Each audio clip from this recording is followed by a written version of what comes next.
অনেক ধন্যবাদ আমাকে আমন্ত্রণ জানানোর জন্য। আমি প্রথমে অ্যাডভোকেট রাজাকে আপনার কাছে যেতে চাই যে একটা প্রশ্ন, যদিও আপনি জানেন যে কয়েকদিন আগে বিশ্ব গণমাধ্যম মুক্ত গণমাধ্যম দিবস গিয়েছে, তো সেই গণমাধ্যমের স্বাধীনতা বা বাক স্বাধীনতা এবং তার ক্ষেত্রে আইনের প্রয়োগ নিয়ে অ্যাডভোকেট রাজাকে, আপনি কি আমাকে শুনতে পাচ্ছেন? হ্যাঁ, শুনতে পাচ্ছি। যে গণমাধ্যমের স্বাধীনতা এবং বাক স্বাধীনতা এবং মানে যারা মুক্ত গণমাধ্যম চর্চা করছেন তাদের ক্ষেত্রে বা সাংবাদিকদের ক্ষেত্রে আইনের প্রয়োগ নিয়ে অনেক রকম কথা হচ্ছে। কথাটার কি এরকম বলা যায়, যারা আওয়ামী লীগ সরকারে প্রিয়ভাজন ছিলেন বা যারা আওয়ামী লীগকে প্রিয় মনে করতেন, তাদের উপরে হত্যা বা অন্যান্য অপরাধের, অন্যান্য জুলুমের দায় দেয়া যাবে কিনা, মানে তাদের বিরুদ্ধে হত্যা বা অন্যান্য অপরাধের যে দায় সেটা তাদের উপরে দেয়া যাবে কিনা, যেহেতু তারা ওই সরকারের বা ওই জুলুমগুলির সাথে সহযোগিতা করেছেন। আমরা একটু আপনার কাছ থেকে এটা একটু জানতে চাই। এর কারণ হচ্ছে, যদি যায় তাহলে পরবর্তী সরকারের অন্যায় অপরাধ এবং পরবর্তী সরকারকে যেসব সাংবাদিক সমর্থন করবেন, ভালো বলবেন, তাদেরকেও সেই একই অপরাধে অভিযুক্ত করা যাবে কিনা। অ্যাডভোকেট রাজ্জাকি। খালেদ ভাই, আপনি একজন সিনিয়র জার্নালিস্ট নাম্বার 1। আপনি ম্যাজিস্ট্রেসিতে ছিলেন, আপনি অনেক বড় আইনজ্ঞ, সেটা না বললেও আপনি আইনের সাথে সম্পৃক্ত ছিলেন বরাবরই। সেক্ষেত্রে আপনি নিজে জানেন যে বাংলাদেশে আইনটা কিভাবে চলে এবং আইনের প্রয়োগ কিভাবে হয়। বাক স্বাধীনতার কথা বললেন, আর বাক স্বাধীনতার কথা আমি এক লাইনে শেষ করে দিই, আমার কথা না, কোনো একটা দামি লোকের কথা, নামটা মনে নাই, যে ফ্রিডম অফ স্পিচ বলতে যা বোঝায় তা পৃথিবীর সর্বত্রই আছে এবং বাংলাদেশেও আছে, অতীতেও ছিল, এখনো আছে। কিন্তু প্রশ্ন হচ্ছে ফ্রিডম আফটার স্পিচ থাকে কিনা, দ্যাট ইজ ইম্পর্টেন্ট। অর্থাৎ আপনি বলতে পারবেন, আপনার যা মন চায় বলে গেলেন, তারপরে ফ্রিডম আফটার স্পিচ থাকে কিনা, দ্যাট ইজ ইম্পর্টেন্ট। যখনই দেখবেন যে ফ্রিডম আফটার স্পিচ নাই, তার মানে ফ্রিডম অফ স্পিচ আপনার নাই। এটা আপনি সিম্পল ব্যাটার। আর যদি জুডিশিয়ারির দিকে আসেন আপনি, বা বিচার ব্যবস্থার দিকে যদি আপনি আসেন, আপনি বলেন যে আপনি যখন খুব সুপরিকল্পিতভাবে যখন আপনি একটা বিচার বিভাগকে নির্বাহী বিভাগের অধীনে নিয়ে যাচ্ছেন, তার মানে আপনি নির্বাহী বিভাগের অধীনে গিয়ে নেওয়ার পর বিচার ব্যবস্থায় যারা বিচার কাজে নিয়োজিত থাকবেন, তাদের পাশ দিয়ে যখন নির্বাহী বিভাগের লোকগুলা হাঁটাচলা করবে, তখন তাদের বারবার মনে হবে এরা আমার নিয়োগকর্তা। এবং যখন কেউ ভাববে যে এরা আমার নিয়োগকর্তা, সেই ব্যক্তি স্বাধীনভাবে কাজ করতে পারবে না, আপনি লিখে রাখতে পারেন। এক।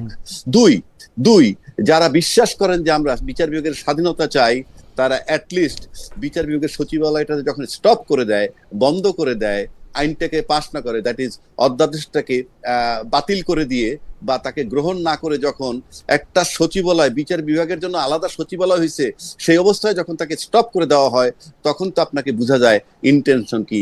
আপনি জানেন যে ক্রিমিনাল কেসের ক্ষেত্রে মোটিভ, ইন্টেনশনটা একটা ফ্যাক্টর। তাহলে আপনি এখানে মোটিভটা কি, ইন্টেনশনটা কি?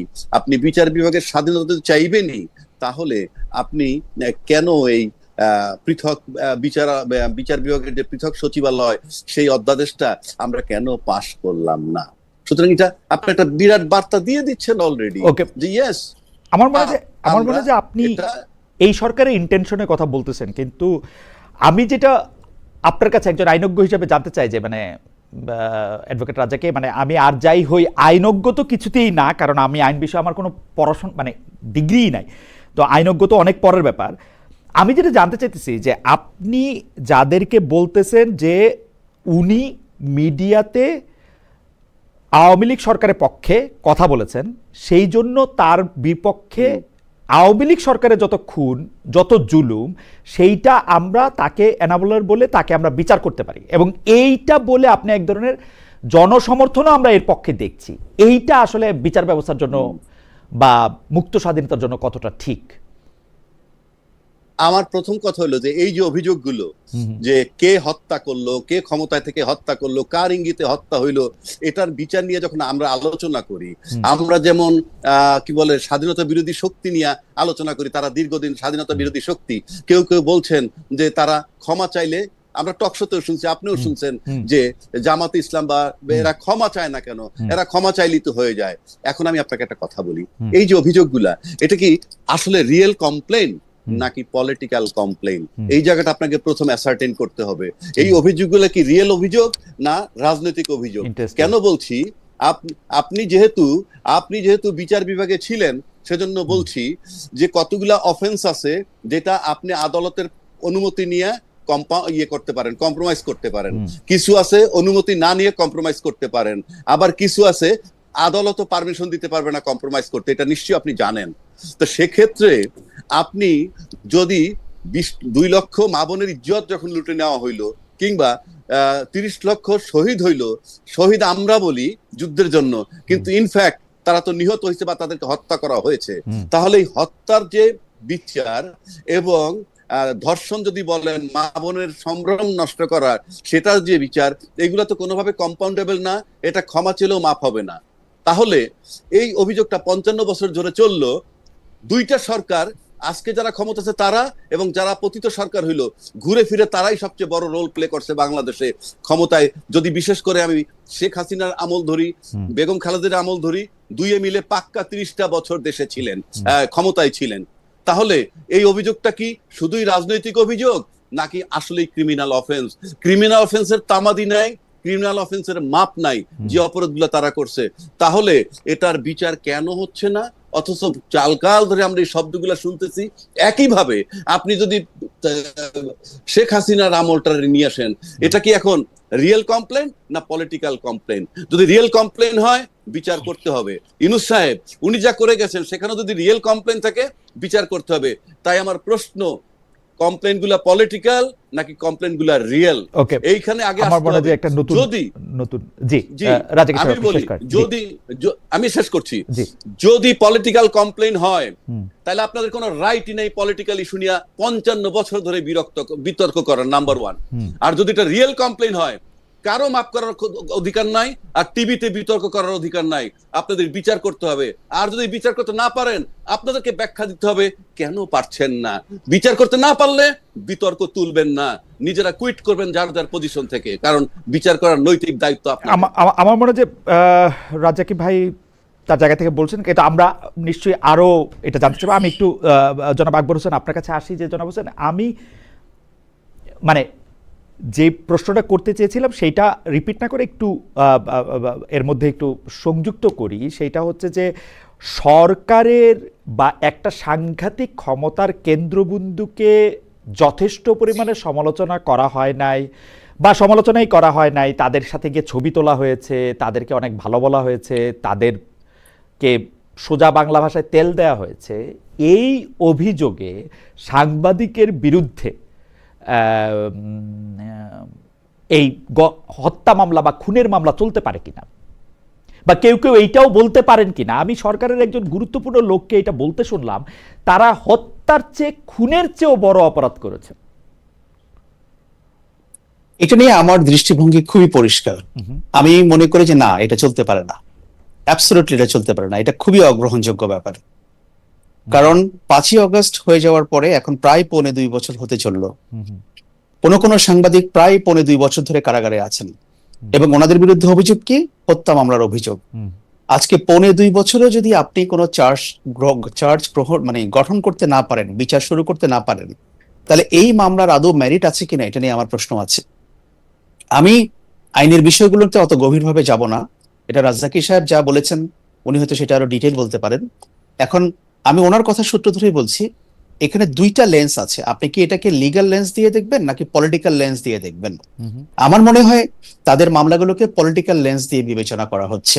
এখানে লিগ্যাল বেসিস খুবই কম বলে আমার ধারণা। কারণ যেই হত্যা মামলার চার্জ ফ্রেম করতে বিচার শুরু হতে 2 বছরের বেশি সময় লাগে, সেখানে কি সাবস্টেন্স আছে আমি জানি না।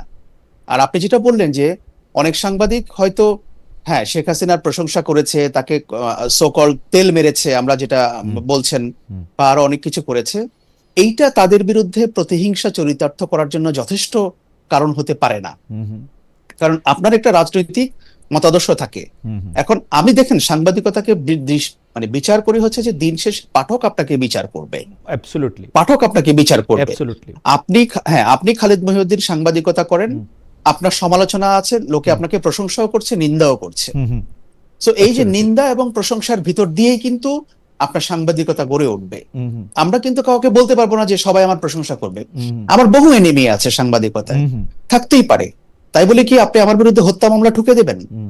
এখন আসেন স্পেসিফিক ওই যে গণ অভ্যুত্থানের সময়টাতে, সেই সময় যদি কেউ স্পেসিফিকলি গণ অভ্যুত্থানের এই যে পুলিশ যেভাবে হত্যাকাণ্ড ঘটিয়েছে শেখ হাসিনার নির্দেশে, এটাতে যদি কেউ সমর্থন দিয়ে থাকে, রিমোটলিও দিয়ে থাকে, এটা আপনি প্রমাণ করেন, এটাকে আপনি ডকুমেন্টারি এভিডেন্সের মাধ্যমে প্রমাণ করেন।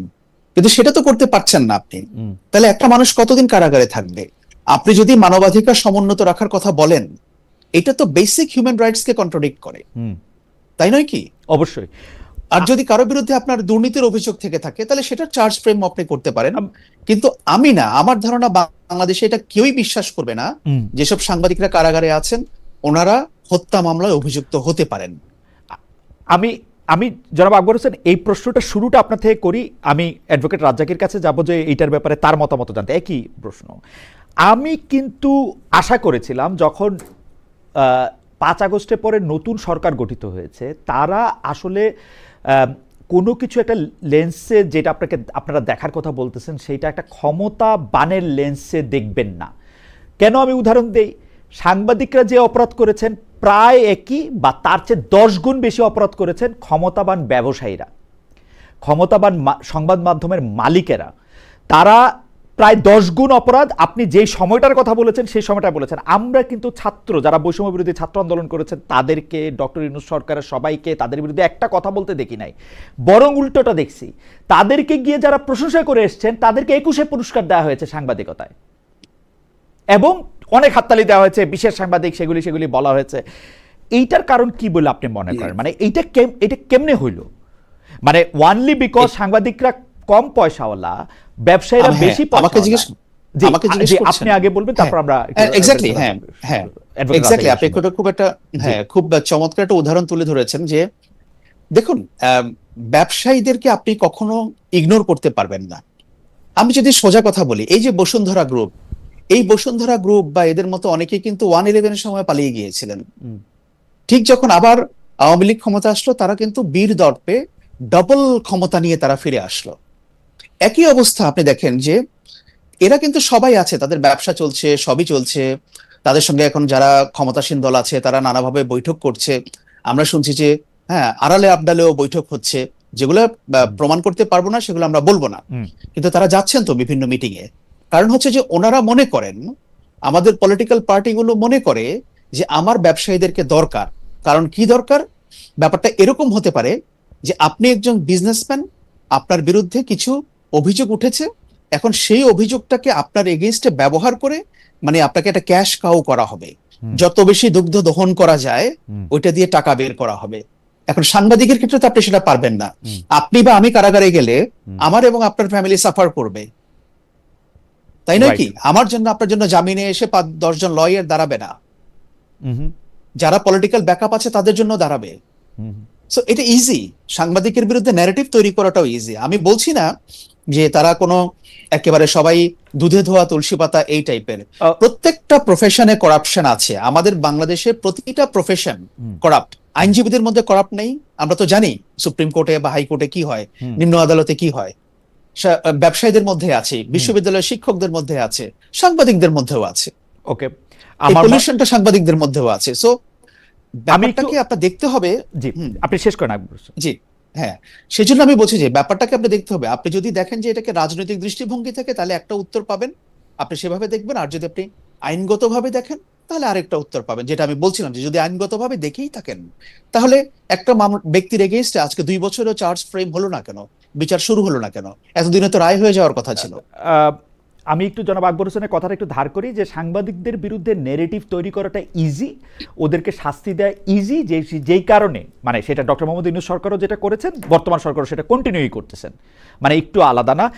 যদি আমরা একটু অ্যাডভোকেট রাজ্জাকের কাছে একটু শুনি যে অ্যাডভোকেট রাজ্জাক এটা কি মনে করেন? আমি আপনার এই যে বিচার কি বলে যে আপনি বিশেষ করে সাংবাদিক যারা গ্রেপ্তার যাদের কথা আপনি বলছেন, আপনি যদি ক্যাটাগরিক্যালি শুধু সাংবাদিক বলবো কেন আমি, আমার প্রশ্ন হচ্ছে যে আপনি তিনটা গ্রাউন্ড যদি সিম্পল ধরেন যে আপনার বিরুদ্ধে মামলা হয়েছে, সেটা হত্যা মামলা হোক না চুরি মামলা হোক, ডাকাতি মামলা হোক, লুটেরার মামলা, হোয়াটএভার দ্য কেসিস, ভাই যেমন আকবর ভাই যেমন বললেন সাংবাদিকদের বিরুদ্ধে হত্যা মামলা, আমি ধরে নিলাম তর্কের খাতিরে হত্যা মামলা হয়েছে, ভালো কথা। কিন্তু প্রশ্ন হচ্ছে আপনার যতক্ষণে পুলিশ রিপোর্ট না হবে, একটা পুলিশ রিপোর্ট হইল না এখন পর্যন্ত, অথচ আপনি বিনা বিচারে কাস্টডিতে, তাহলে এটাই তো সবচেয়ে বড় গ্রাউন্ড। আপনি তো এই গ্রাউন্ডেই আপনি বেল পাবেন। এখন এই যে বেলটা পাচ্ছেন না কেন, এখানেই একটু আগে আমি বলে গেছি, আপনি যখন বিচার বিভাগকে নির্বাহী বিভাগের অধীনস্থ রাখবেন, তখন বিচার বিভাগের হাত পাটা বন্ধ হয়ে যায়, বাধা পড়ে যায়। কারণ আপনি যদি আমি যদি ভাবতে থাকি সবসময় খালেদ মহিউদ্দিন সাহেবের দেখে জানি উনি তো আমার নিয়োগকর্তা, উনি যখন নিয়োগকর্তা ওনার সিদ্ধান্তের জন্য আমি বসে থাকবো, সুতরাং ওই সিদ্ধান্ত যতক্ষণে না হবে ততক্ষণে আপনি যে আশাগুলো করছেন সেগুলো হবে না। আরেকটা কথা বলি আপনাকে, এই যে বললো ভাই লয়ারে করাপ্ট আছে, জার্নালিস্টে আছে, আমলাতে আছে, বিজনেসম্যানে আছে, ইয়েস আছে। কিভাবে? আপনি যখনই দেখবেন কারো অস্বাভাবিক গ্রোথ হয়, অস্বাভাবিক গ্রোথ কোনটা? Financial growth. আপনি খালেদ মহিউদ্দিন সাহেব, আপনি যদি ভাবেন যে আপনি বাড়তি কোনো সুবিধা আর্ন করবেন না, অথচ আপনি এমপি মন্ত্রী হলে মানুষ বলবে একসময় উনি যাদের বিরুদ্ধে আন্দোলন করছে তাদের দলে যোগ দিয়া এখন এমপি মন্ত্রী হইয়া চুপ করে বসে আছে। এই চুপ করে বসে থাকা কিন্তু তার ব্যক্তিত্বহীনতার লক্ষণ। কিন্তু তাহলে চুপ করে বসে আছেন কেন? যারা টিভির টকশোর মাধ্যমে পরিচিত হয়েছেন তারা কিন্তু এমপি হইয়া বাড়তি পরিচিত হন নাই, কিন্তু এই ব্লেমটা নিচ্ছেন কেন? Because anyway he is benefited. আর এই বেনিফিটটাকে কিন্তু ক্যালকুলেট করবেন শুধুই টাকা দিয়া, শুধুই টাকা দিয়া, শুধুই টাকা দিয়া। আমি একটু মাঝখানে আমি একটু আপনাকে প্রশ্ন করি যে আপনি বিচার বিভাগের স্বাধীনতার কথাটা এবং বিচার বিভাগ নির্বাহী বিভাগের অধীনে থাকার কথাটা আপনি বারবার যেহেতু আনছেন, সেই জন্য আমি বলি, আসলে বিচার বিভাগ প্র্যাকটিক্যালি বাংলাদেশ থেকে আলাদা হয়ে গেছে। সুপ্রিম কোর্ট যেদিন 1998 সালে রায় দিয়েছে তারপরে সরকার বিভিন্নভাবে এটা মানছে, যতটুকু মানছে মানে নাই। কিন্তু এখন যেটা অবস্থা, সেই অবস্থার মধ্যে আমি ট্রায়াল কোর্টের কথা জানি, যেহেতু আপনি আমাকে বলছেন যে আমার অনেক বন্ধু বান্ধব অনুজ অগ্রজ তারা রয়েছেন ট্রায়াল কোর্টে, তারা কিন্তু অনেক সময় অনেক রায় দেন, সে রায় দিয়ে সাফার করেন, যেহেতু তাদেরকে বদলি করা যায়, তাদেরকে অন্য জায়গায় দিয়ে দেওয়া যায়, থেকে প্রত্যাহার করা যায়। কিন্তু আমাদের একটা অ্যাপিলেট কোর্ট আছে, যে কোর্টটার মধ্যে দুইটা ভাগ, একটা হাইকোর্ট একটা অ্যাপিলেট ডিভিশন। এই দুইটা অ্যাপিলেট কোর্টও কেন ওই জায়গাগুলি দেখতে পায় না? তাদের তো ক্ষমতা আছে দেখার, যেটা আছে। আর আমি আপনাদের কাছে যেটা বিচার দিতে চাই সেটা হলো কি, আমি কিন্তু যে বয়সে কম থাকলেও আমি দেখেছি ইভেন হুসেন মোহাম্মদ এরশাদের আমলে, পরে বেগম খালেদা জিয়ার প্রথম আমলে, পরে আমার নিজের চোখে দেখা শেখ হাসিনার আমলে কিন্তু আপনারা আইনজীবীরা যেই জজ সাহেব আসলে খারাপ রায় দিচ্ছেন তার কোর্ট আপনারা ঘোষণা দিয়ে আপনারা যেটাকে বলা হচ্ছে বয়কট করতেছেন, যে ওনার কোর্টে আর কোনো মামলা নিয়ে যাবেন না। আমরা কিন্তু এরকম কোনো কিছু এখন আর দেখি না, কারণ আপনাদের সুবিধা হয়, আপনারা যায় হচ্ছে ওই কোর্টের থেকে ওইটা আপনি নিয়ে আসেন। উচ্চ আদালত বলে কিন্তু এখন আসলে কিছু নাই। আপনি যতই সরকারের কাছে দোষ দেন, উচ্চ আদালত বা আপিল আদালত এবং যে আইনজীবীদের যে ভূমিকা পালন করার কথা সেইটা আমরা দেখি না। এটা আমার একটা মন্তব্য, আপনি যদি এটা সম্পর্কে একটু বলেন। ভাই আমি আপনাকে খুব সহজভাবে, খালেদ ভাই, আচ্ছা আপনার তো ধারণা আছে যে বর্তমান বাজারে রাজ্জাকি কোন কোর্টে এপিয়ার করবে, মনে করেন রাজ্জাকিরে চেনে, সব কোর্ট চেনে, টিভিতে কথা বলি সে কারণে চেনে, কিন্তু এখন আমি খালি কোর্টে গিয়ে হাজির হয়ে বলবো আমি এই হিয়ারিংটা করব, আমার 5 লাখ টাকা ফি দিবেন, কথাটা কি যৌক্তিক আদৌ? কথার কথা বলছি আমি, কথাটা তো যৌক্তিক না। মানে আমি কোর্টে গেলে আমাকে 10 লাখ দিতে হবে কেন? এই ইনজাস্টিসটা কেন? when I am confident যে আমি কোর্টে গেলে আমি যেটা চাইবো সেটা পাইবো, তখনই আপনি এরকম টাকা চাইতে পারবেন। 1 2, যে ক্লায়েন্ট আপনার কাছে যাবে সে ক্লায়েন্টও বাংলাদেশের রাজনীতির আলোকে বিবেচনা করতে সক্ষম হন যে কাকে ধরলে পরে আমি কোর্ট থেকে এই বেনিফিট গুলা নিতে পারবো, ঠিক সেই লোকটাকে গিয়েই ধরে। আপনি যদি 5ই আগস্টের আগের সেট অফ লয়ার্স দেখেন, আমরা যদি দেখি সুপ্রিম কোর্টে যারা প্র্যাকটিস করছে রেগুলার, তারা তখনকার সময় 5ই আগস্টের পূর্ব পর্যন্ত যারা খুব মেধাবী লয়ার ছিল ইত্যাদি ইত্যাদি, তারা যখন 5ই আগস্টের পর চট করে চলে গেল, তখন কিন্তু মেধাবী আরেকটা গ্রুপ কিন্তু চলে আসলো। মেধা সরকার চলে যাওয়ার সঙ্গে সঙ্গে মেধাও চলে গেছে। যাই যেভাবে আপনি নেন, কিন্তু আবার আরেকটা সেট তো আছে। যেমন আমি আপনাকে আরো সহজভাবে বলি, ধরেন বাংলাদেশে 50 লক্ষ স্পটে চাঁদাবাজি হয়, কথার কথা বলছি, একটা চাঁদাবাজি হয়, এটা 5ই আগস্ট পর্যন্ত আওয়ামী লীগ সরকার ক্ষমতায় ছিল। আচ্ছা, 5ই আগস্টের পর তো যখন আওয়ামী লীগ চলে গেল, সেই চাঁদাবাজির জায়গাগুলোও তো খালি হয়ে গেল, সেগুলোও তো ছিল না। কিন্তু 6ই আগস্ট থেকে কি সেই জায়গাগুলো পূরণ হয় নাই? কারা পূরণ করেছে? মানে কারা পূরণ করেছে? যারা এখন সরকারে তার আছে, মানে ক্ষমতায় আছে তারা। আমি সেটা জানি না, এই যে আপনি বললেন, কিন্তু আমি বলছি জায়গাটা তো খালি নাই। জায়গা খালি নাই, এবং জায়গা তো খালি থাকার কথা ছিল। যারা জায়গাটা তো খালি থাকার কথা ছিল if you are honest, if your political party is honest, অথবা if Yunus government is honest, if XYZ is honest. No, জায়গাগুলো পূরণ হয়ে গেছে এবং সেভাবে চলমান। তো এই যদি সিস্টেম হয়, আমার একটা জায়গা অন্তত দরকার। যে সংস্কারের কথা দীর্ঘ 18 মাস বলা হইলো, সব বাদ দেন, শুধু একটা জায়গায় যদি সংস্কার হয়, যে বিচার বিভাগটা সম্পূর্ণ আলাদা, না, না, তার উপরে কোনো আচ্ছা, ভয় নাই। রাজাকি ভাই আপনি আমাকে বলেন তো, আমার যত ক্ষমতা কনস্টিটিউশনালি, আমি একটা চেয়ারে বসতেছি, আমি থার্ড ক্লাস ম্যাজিস্ট্রেট হিসেবে এজলাসে বসছি, সেই ক্ষমতা আমি নিতে পারি না। আমার কাছে মনে হচ্ছে যে আমি একটা লোককে 5,000 টাকা জরিমানা করে দিতে পারবো, 6 মাস জেল দিয়ে দিতে পারবো। এই ক্ষমতা তো ঐশ্বরিক ক্ষমতা। যারা ওই চেয়ারে বসতেছেন কনস্টিটিউশনালি, জেলা জজ হইতে হইতে তারা সচিবের পদমর্যাদায় বেতন পাচ্ছেন, সুবিধা পাচ্ছেন। হাইকোর্টের জজদেরকে আমরা ধরা ছোঁয়ার বাইরে থাকতেছেন, এপিলেট ডিভিশনের জজদেরকে আরো, তাদের মানে আপনি কিভাবে আর এম্পাওয়ার্ড করবেন? আপনি যদি একটা বিবেকবান মানুষ হিসেবে চিন্তা করেন, তাহলে পার্থিব জগতে সবচেয়ে ক্ষমতাধর হলো একজন বিচারক, যাকে আপনি ইনডাইরেক্ট বলতে পারেন নেক্সট টু গড। অর্থাৎ একটা লোকের কলমের খোঁচায় একজনের মৃত্যুদণ্ড হয়ে যাবে, একজনের কলমের খোঁচায় 40 বছরের ভিটা বাড়িটা চলে যাবে। এইটা যদি কারো বিবেক থাকে, সে যদি চিন্তা করে যে আমি কতখানি নিখুঁত, আমি কতখানি কোয়ালিফাইড, কতখানি অনেস্ট, কতখানি যোগ্যতা সম্পন্ন, এটা যদি একবার সে চিন্তা করে, তাহলে বাংলাদেশে জাস্টিস করার জন্য আপনি লোক খুঁজে পাবেন না। অ্যাবসলিউটলি, আমি এই বক্তব্যের সাথে একমত। আমি জনাব আকবর হোসেনের কাছে আসি, শুধু একটা মন্তব্য করি যে আমরা দেখেছি যে বিচারকেরা ডক্টর মোহাম্মদ ইউনূসের বিরুদ্ধে যখন মামলা চলতো, শেখ হাসিনা যখন প্রধানমন্ত্রী ছিলেন, তখন দেখা যেত যে উনার সব কিছু উনারা দেখতে পাচ্ছেন যে উনি এইটা ভুল করছেন, এইটা ফল করছেন, এইটার মধ্যে এইটা হয়েছে, এইটা হয়েছে। সেই একই বিচারক, চেয়ার তো বদলায়, হয়তো মানুষটা বদলাইছে, উনারা তার কোনো ফলটি খুঁজে পাচ্ছে না যখন উনি আবার চেয়ারে আসছেন।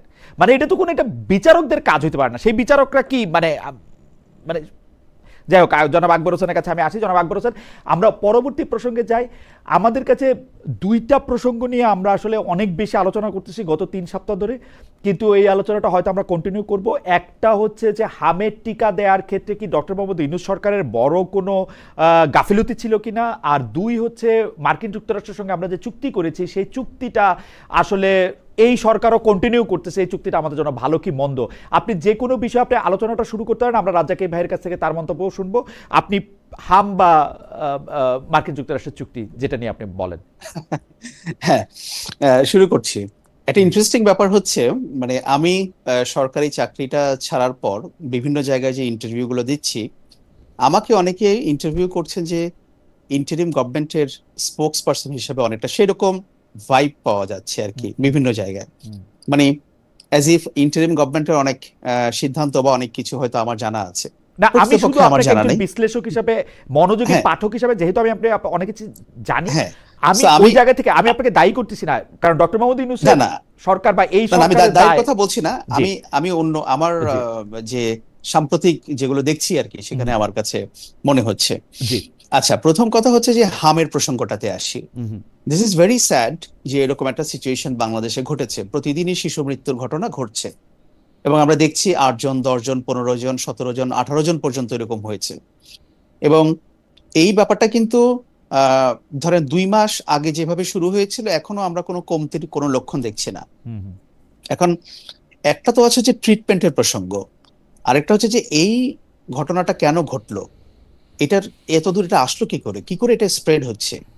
আমি যেটা মনে করি, এটার জন্য গভর্নমেন্টের উচিত, এবং যেহেতু ইন্টারিম গভর্নমেন্টকে অনেকে ব্লেম করছে যে তখন টিকা কেনা হয় নাই বা টিকা দেওয়া হয় নাই, অনেক রকম কথা আসছে। সো আমি মনে করি যে গভর্নমেন্টের এটা 3টা লেভেলে এটার মানে কাজটা করা উচিত। একটা হচ্ছে একটা সায়েন্টিফিক তদন্ত করা উচিত। এই সায়েন্টিফিক তদন্তটা হচ্ছে যে আমরা দেখেছি যে কেন অনেক শিশু তার টিকা নেবার বয়স হওয়ার আগেই হামে আক্রান্ত হচ্ছে। এটা একটা বড় বিষয়। আমি আজকেই ডেইলি স্টারের একটা রিপোর্ট আমি দেখলাম, সেখানে ডেইলি স্টার বলছে, আমি আপনাকে কোট করে, যে হামে মৃত্যু অর্ধেক শিশুরই টিকা নেওয়ার বয়স হয়নি, অর্ধেক শিশুর যারা মারা গেছে, এবং হামে আক্রান্ত হয়ে মারা যাওয়া শিশুদের প্রায় অর্ধেকেরই 9 মাস বয়সের কম, যাদের প্রচলিত নিয়ম অনুযায়ী টিকা নেওয়ার বয়সই হয়নি এখনো। ইটস ডেইলি স্টারের রিপোর্ট, আপনারা দেখলে পাবেন, আমি এই যে এখানে দেখাচ্ছিও, দর্শকরা জানতে চাইলে। রাইট। এখন এটা নাকি স্বাস্থ্য অধিদপ্তর এটা করেছে, স্বাস্থ্য অধিদপ্তর যেটা, তারা 21টি জেলা থেকে যে নমুনা নিয়েছে সেটা বিশ্লেষণ করে তারা এটা দেখেছে, এবং এখানে তারা বলছে যে ওই 21টি জেলার হামে মৃত্যুর 60 জন শিশুর মধ্যে 29 জনের মৃত্যু হয়েছে 9 মাস পূর্ণ হওয়ার আগেই। তাহলে এখানে তো টিকার প্রশ্নটা সেভাবে আসছে না। রাইট। তো সেই জন্য আমি জনাব হোসেন, আমি একটু ব্যাপারটা একটু বলি আপনাকে। ধরেন এই যে 9 মাস বয়সের আগে মারা গেছে, 9 মাস বয়সের আগে হামের টিকা দেওয়া যায় না, এইটার মধ্যে কিন্তু একটু লুকোচুরি আছে। মানে এই তথ্যটার মধ্যে আমি লুকোচুরিটা আমি বলি, মিজেলস ম্যানেজমেন্ট কিন্তু আপনার একটা শিশুকে টিকা দিয়ে আপনি এটা করবেন না। যে কোনো জায়গায় মিজেলসের ম্যানেজমেন্টের মধ্যে আপনার যদি টিকা প্রদান কার্যক্রম কোনো কারণে ব্যাহত হয়, তাইলে এইটার সংক্রমণটা এমন পর্যায়ে যাবে যে সংক্রমণ ওই শিশু আর ওইটা ফাইট করতে পারবে না।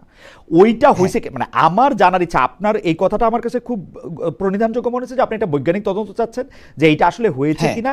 ওই সরকারের সময় বা তার আগের আওয়ামী লীগ সরকারের সময় টিকা সংগ্রহ করায়, ক্রয় করায় কোনো ধরনের চেঞ্জ আসছে কিনা। এখন আমি একটা স্পষ্ট চেঞ্জ দেখতে পাই যে ডক্টর মোহাম্মদ ইউনূস সরকার একটা চেঞ্জ করছিল যে আমরা ইউনিসেফ থেকে পুরোটা না কিনে 50% কিনবো বা এটা কিনবো। ওইটার ব্যাপারটা যদি একটু বলতেন যে এটা অনেকটা। No problem. জি হ্যাঁ, নো প্রবলেম। সেজন্য আমি বলছি যে একটা সায়েন্টিফিক তদন্ত হোক, যেখানে WHO থাকুক, এক্সপার্টরা থাকুক, গভর্নমেন্ট করুক, যে এখানে আমাদের নতুন কোনো ভ্যারিয়েন্টের উদ্ভব হয়েছে কিনা, বা এখানে যারা মারা যাচ্ছে সেটার প্রকৃতিগুলো কেমন, কি কারণে এটা এত দূর আসলো, এটা হচ্ছে একটা। আরেকটা তদন্ত কমিটি হচ্ছে অ্যাডমিনিস্ট্রেটিভ, যে এই যে আপনি যে প্রশ্নগুলো তুললেন, যে টিকা কেনায় কোনো এখানে সিস্টেমেটিক কোনো গলদ ছিল কিনা, কেন এটা করা হলো, অ্যাবসলিউটলি সেটা নির্ণয় করা দরকার। আমার মনে হয় এবং আরেকটা, সেইটা প্রথমেই করা দরকার। আরেকটা বিষয় করা একদম একসঙ্গে করব। এবং আরেকটা করা উচিত যে একটা সংসদে একটা ক্রস পার্টি পার্লামেন্টারি গ্রুপ করা দরকার, যেখানে বিগত সরকারে যারা এই টাইমটার মধ্যে সার্ভ করেছেন ওনাদেরকে ডাকা হোক, প্রশ্ন করা হোক, যেটা ব্রিটেনে করে, আমেরিকাতে করে, কংগ্রেসে ডাকে। এটা ক্রস পার্টি গ্রুপ হবে, যে এই যে অভিযোগগুলো উঠছে আপনাদের বক্তব্য কি। আপনার তো সোশ্যাল মিডিয়াতে শুধু ক্যারেক্টার অ্যাসাসিনেশন করে লাভ নাই, এগুলোর একটা প্রপার গভর্নমেন্ট ইনভেস্টিগেশন করে এই 3টা লেভেল থেকে নিয়ে আসার কথা। যেটা আমি আজকে খুব খুশি হয়েছি, সরকারের তথ্য উপদেষ্টা ডাক্তার জাহিদুর রহমান তিনি বলেছেন, আমি ওনাকে কোট করছি, উনি আজকে সংবাদ সম্মেলনে বলেছেন যে হামের টিকা নিয়ে গাফিলতি ছিল কিনা তদন্ত কমিটি হচ্ছে। রাষ্ট্রীয় ব্যক্তি প্রতিষ্ঠান এবং আন্তর্জাতিক ব্যক্তি প্রতিষ্ঠানের মধ্যে যারা টিকা এবং স্বাস্থ্য নিয়ে কাজ করেন তাদের সমন্বয়ে এই তদন্ত কমিটি গঠন করা হবে, খুব দ্রুতই এর কাজ করা হবে। আমি মনে করি এটা গঠন করা উচিত ছিল আরো 1 মাস আগে। জি জনাব হোসেন, আপনার কাছে মনে হয় না যে এমনিতেই আপনি 20 বছর ধরে বা মানে আমরা যখন দেখি সরকারের পক্ষ থেকে বলা হয় তদন্ত কমিটি গঠন করা হবে, তার মানে এটা নিয়ে কিছু করা হবে না আসলে। কারণ সরকার তদন্ত কমিটি করলেও কিছু করে না, আর তদন্ত কমিটি গঠন করা হবে তো আপনি আশা পাইছেন, কারণ আপনি জাহেদরা হয়তো অনেক পছন্দ করেন, আমিও করি, কিন্তু আমি খুব আশাবাদী হইতে পারতেছি না আর কি। আমার কাছে মনে হচ্ছে তদন্ত কমিটি গঠন করা হবে পর্যায়ে যেহেতু এটা আছে, এইটা নিয়ে আমার কোনো আশা ভরসা নাই। ইটস ডান। আমার কথা হচ্ছে যে আমরা মিডিয়াতে যেগুলো খুব সারফেস লেভেল আলোচনা করছি, আমি বা আপনি কিন্তু আমরা হেলথ এক্সপার্ট না। রাইট। আমি বলেই দিতে পারি এটার জন্য আওয়ামী লীগ দায়ী ছিল, আমি বলেই দিতে পারি এটার জন্য ইউনূস দায়ী, আমি বলেই দিতে পারি যে হ্যাঁ বিএনপি সরকার আসছে, আমি বলছি, আমি শেষ করি, আমি বলতেই পারি বিএনপি সরকার আসছে 3 মাস হলো, এখনো তারা করতে পারছে না কেন। ব্যাপারটা তো সেটা না, আমাকে আইডেন্টিফাই করতে হবে হু আর রেসপন্সিবল ফর দিস। আপনি তদন্ত কমিটি করে রিপোর্ট কতদিন লাগবে সেটা তদন্ত কমিটি রিপোর্ট করবে। 400 শিশু মারা গেছে, আপনি এখন সংবাদ সম্মেলন করে বলবেন যে তদন্ত কমিটি হবে? মানে তদন্ত কমিটি করতে আপনার কি লাগে? তদন্ত কমিটি করতে আপনার কি লাগে? ওটা তো আমি শুরুতেই বললাম। জি, মানে ওটা তো আমি শুরুতেই বললাম যে এটা হওয়া উচিত ছিল, আরো 1 মাস আগে হওয়া উচিত ছিল। ওকে, বাট অ্যাট লিস্ট অন্তত অ্যাডমিনিস্ট্রেটিভ কমিটিটা বা করুক, যে এই যে এত কথা উঠছে লোকে আশ্বস্ত হোক যে আসলেই ইন্টারিম গভর্নমেন্টের রোলটা কি ছিল, এটা এক্সপোজড হওয়া দরকার। আমি অ্যাডভোকেট রাজ্জাকের কাছে ফিরে আসি। ধন্যবাদ আকবর হোসেন। আমি ওই টিকা বা টিকা ম্যানেজমেন্ট এই সম্পর্কে একটু আপনার মতামত জানতে চাই। তার আগে একজন দর্শকের মন্তব্য একটু পড়ি। উনি বলতেছেন, খালেদ ভাই, মানুষের ভুল থাকতেই পারে, আপনারও ভুল থাকতে পারে, তবে আপনি জেনে বুঝে ভুল করেন না, আপনার মাধ্যমে জানাতে চাই ইন্টারিম সরকারকে রাজনৈতিক দলগুলো কতটা সহযোগিতা করেছিল, প্লিজ উত্তরটা দেবেন। আমার কাছে আচ্ছা। মানে আমার কাছে মনে হয় যে রাজনৈতিক দলগুলো সহযোগিতা করেছিল, আবার করে নাই, দুটাই ঠিক। জি জনাব রাজ্জাকি। প্রথমত আমি একটা কথা বলি এখানে, দেখেন আপনার এই যে আকবর ভাই যে সায়েন্টিফিক ব্যাখ্যা দিলেন বা তদন্তের কথা বললেন, যেগুলা যে সমস্ত বিষয়গুলা এগুলো ঠিক আছে, এগুলো নিয়ে আমার কোনো ডিবেট নাই, কিন্তু আমার এখানে সিম্পল প্রশ্ন হলো যে তাদের গাফলতিতে টিকা আসে নাই, তাই বাচ্চাগুলা মারা গেছে। এটা সহজ কথা, সহজ সরল কথা। আচ্ছা, হামের টিকা কিনে নাই ইউনূস সরকার। ইউনূস সরকার ছিল একটা, আমার মতে ঢাল নাই তলোয়ার নাই রিদিনাম সর্দার, এরকম একটা কথা আছে সেরকম। কারণ সে কি ছিল, সে কতখানি কোঅপারেটেড হয়েছে আমরা দেখছি। সে আসার পর আজকে যেমন এই সরকারকে বলা হয় 3 মাস কোনো সাফিসিয়েন্ট টাইম না, আমরা সবাই বলি, কিন্তু ইউনূস সাহেবের সময় ফ্রম তৃতীয় দিন থেকে আন্দোলন শুরু হয়েছিল। সেই আন্দোলনগুলো কোনো ব্যক্তিরা করে নাই, কোনো দলের ছত্রছায়া হয়েছে। এখন সেই দাবি দাওয়াগুলো আমরা দেখছি না। আচ্ছা, এখন এই হামের টিকা যখন আসলো না, তখন কিন্তু এই দেশের রাজনৈতিক দলগুলা সবসময় তাদের সাথে বিভিন্ন বিষয় নিয়ে, সংস্কার নিয়ে, তদন্ত কমিশন, তত্ত্বাবধায়ক সরকার নিয়ে, নানান বিষয় নিয়ে, সংশোধন নিয়ে, বিচার নিয়ে নানান আলাপ করছে। একবারও কি তারা বলছিল যে হামের টিকা আসছে কিনা, প্রশ্নটা উত্থাপন হয়েছিল কিনা? কারণ রাজনৈতিক দায়িত্ব আছে, ইউনূস সাহেবের কোনো দায়িত্ব নাই, কারণ সে রাজনৈতিক সরকার না, তাকে সবাই মিলে বসাইছে, সে নির্বাচিত সরকারও না, একটা তুষের আগুনের মধ্যে, একটা জলজন্ত আগুনের মধ্যে সে বসছে। আর এটা রাজনৈতিক দলের বক্তব্য থাকা উচিত ছিল। 2 নম্বর আসেন, রোগ কেন আসে, রোগ কোথা থেকে আসে, এটা একটা তাত্ত্বিক ব্যাখ্যা। আর হামের টিকা যারা পৃথিবীতে আবিষ্কার করছে তারা উন্নত বিশ্ব, যারা অবহেলা করে না। তার মানে কি সেখানে হামে লোক মারা গেছে, তাই তারা হামের টিকা বানাইছে। আর হামের টিকা তো আমি বানাচ্ছি না। কেন কথাগুলো বলছি, যে সবসময় সতর্ক থাকলে সবকিছু করা যায় না, আবার কোঅপারেশন লাগে, রাজনৈতিক দলের কোঅপারেশন। আজকে যে আপনার কমপ্লেনটা তুললেন ইউনূস সরকারের জন্য, আমি একমত যে ইউনূস সাহেবের অবহেলার জন্য আমি ধরে নিলাম।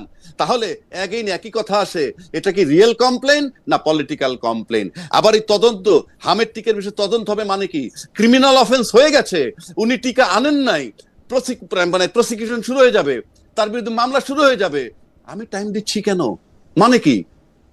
তখন কি আপনারা পলিটিক্যাল লিডাররা শুধুই নির্বাচনের জন্য ছিলেন, সব মেনে নিছেন, হামের টিকা আসলো কি আসলো না দেখার দরকার নাই, লোক মরে যাক, আমরা নির্বাচন চাই, নির্বাচন হওয়ার পর 3 মাস না? কিন্তু যে প্রশ্ন জনাব আকবর হোসেন তুলছিলেন, যে এটা কি আসলে পলিটিক্যাল রেটরিক, আপনিও কিছুটা বললেন, যে এটা কি আসলে পলিটিক্যাল রেটরিক নাকি আমাদের কাছে আসলে কোনো সায়েন্টিফিক আমার কোনো ব্যাখ্যার দরকার নেই। সিম্পল একটা কমপ্লেইন যখন রেজ করছেন আপনারা, যে ইউনূস সাহেবের টিকা কিনতে দেয় নাই বা অবহেলা, আপনি স্ট্রেট মামলা করবেন।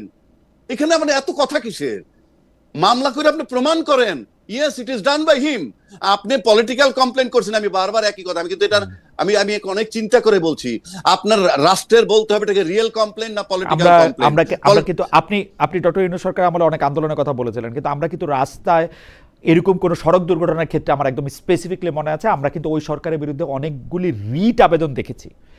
আপনারা আইনজীবীরা উদ্যোগী হয়ে এরকম অনেক কিছু করেছেন, আপনারা এটা পলিটিক্যাল দলের উপরে কেন ফেলছেন? আমরা দেখেছি যে চেয়ারে বসে যে বিচারক আছেন, সেই বিচারক, হাইকোর্টের বিচারক, তিনি সুমোটো রুল জারি করেছেন যে কেন এইটা হবে না। এখন তারা কোথায়, আবার আপনারা কোথায়? আচ্ছা, এইবার আসেন তাহলে। আপনার এটার প্রতি আমি একমত, আপনার সাথে আমি একমত যে উনি একটা বিরাট ওয়াইড পাওয়ার, সাংবিধানিক ক্ষমতা, আপনি জানেন যে রুল দিতে পারে।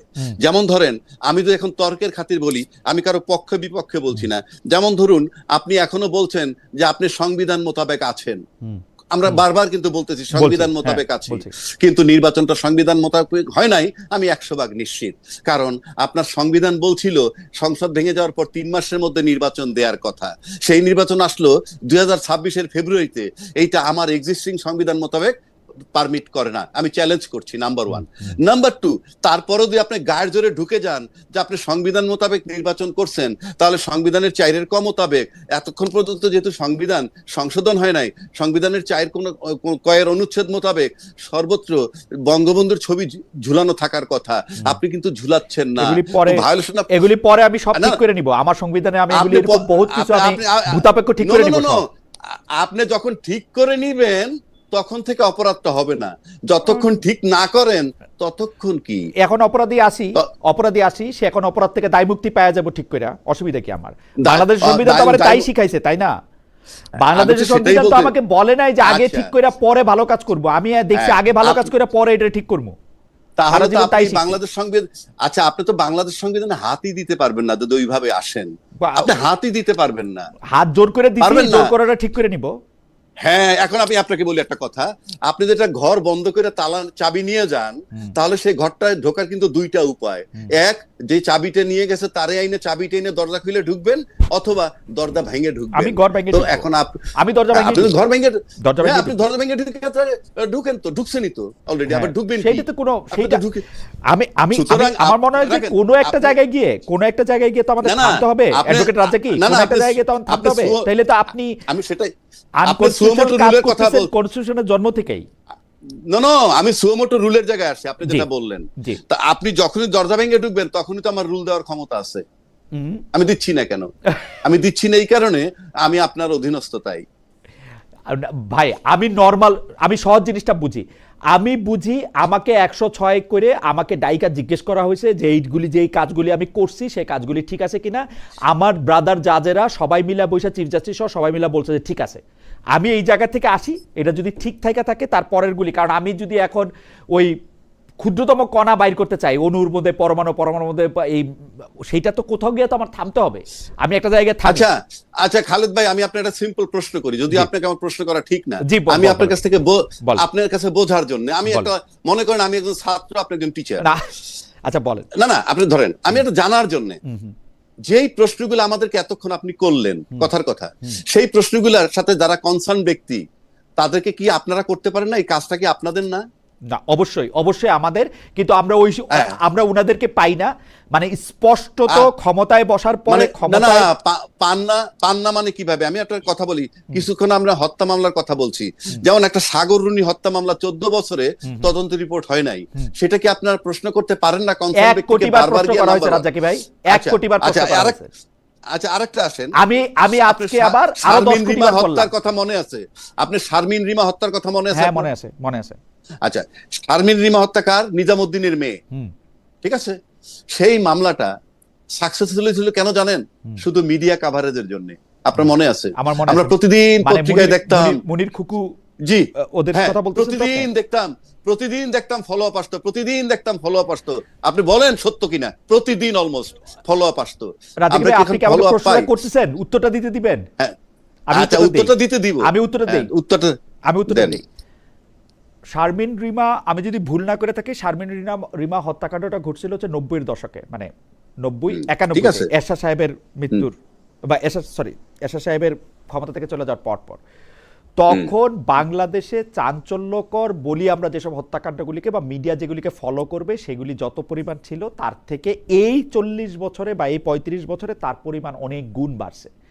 মিডিয়াকে প্রতিদিনই নতুন অসংখ্য জিনিসের সম্মুখীন হইতে হয়।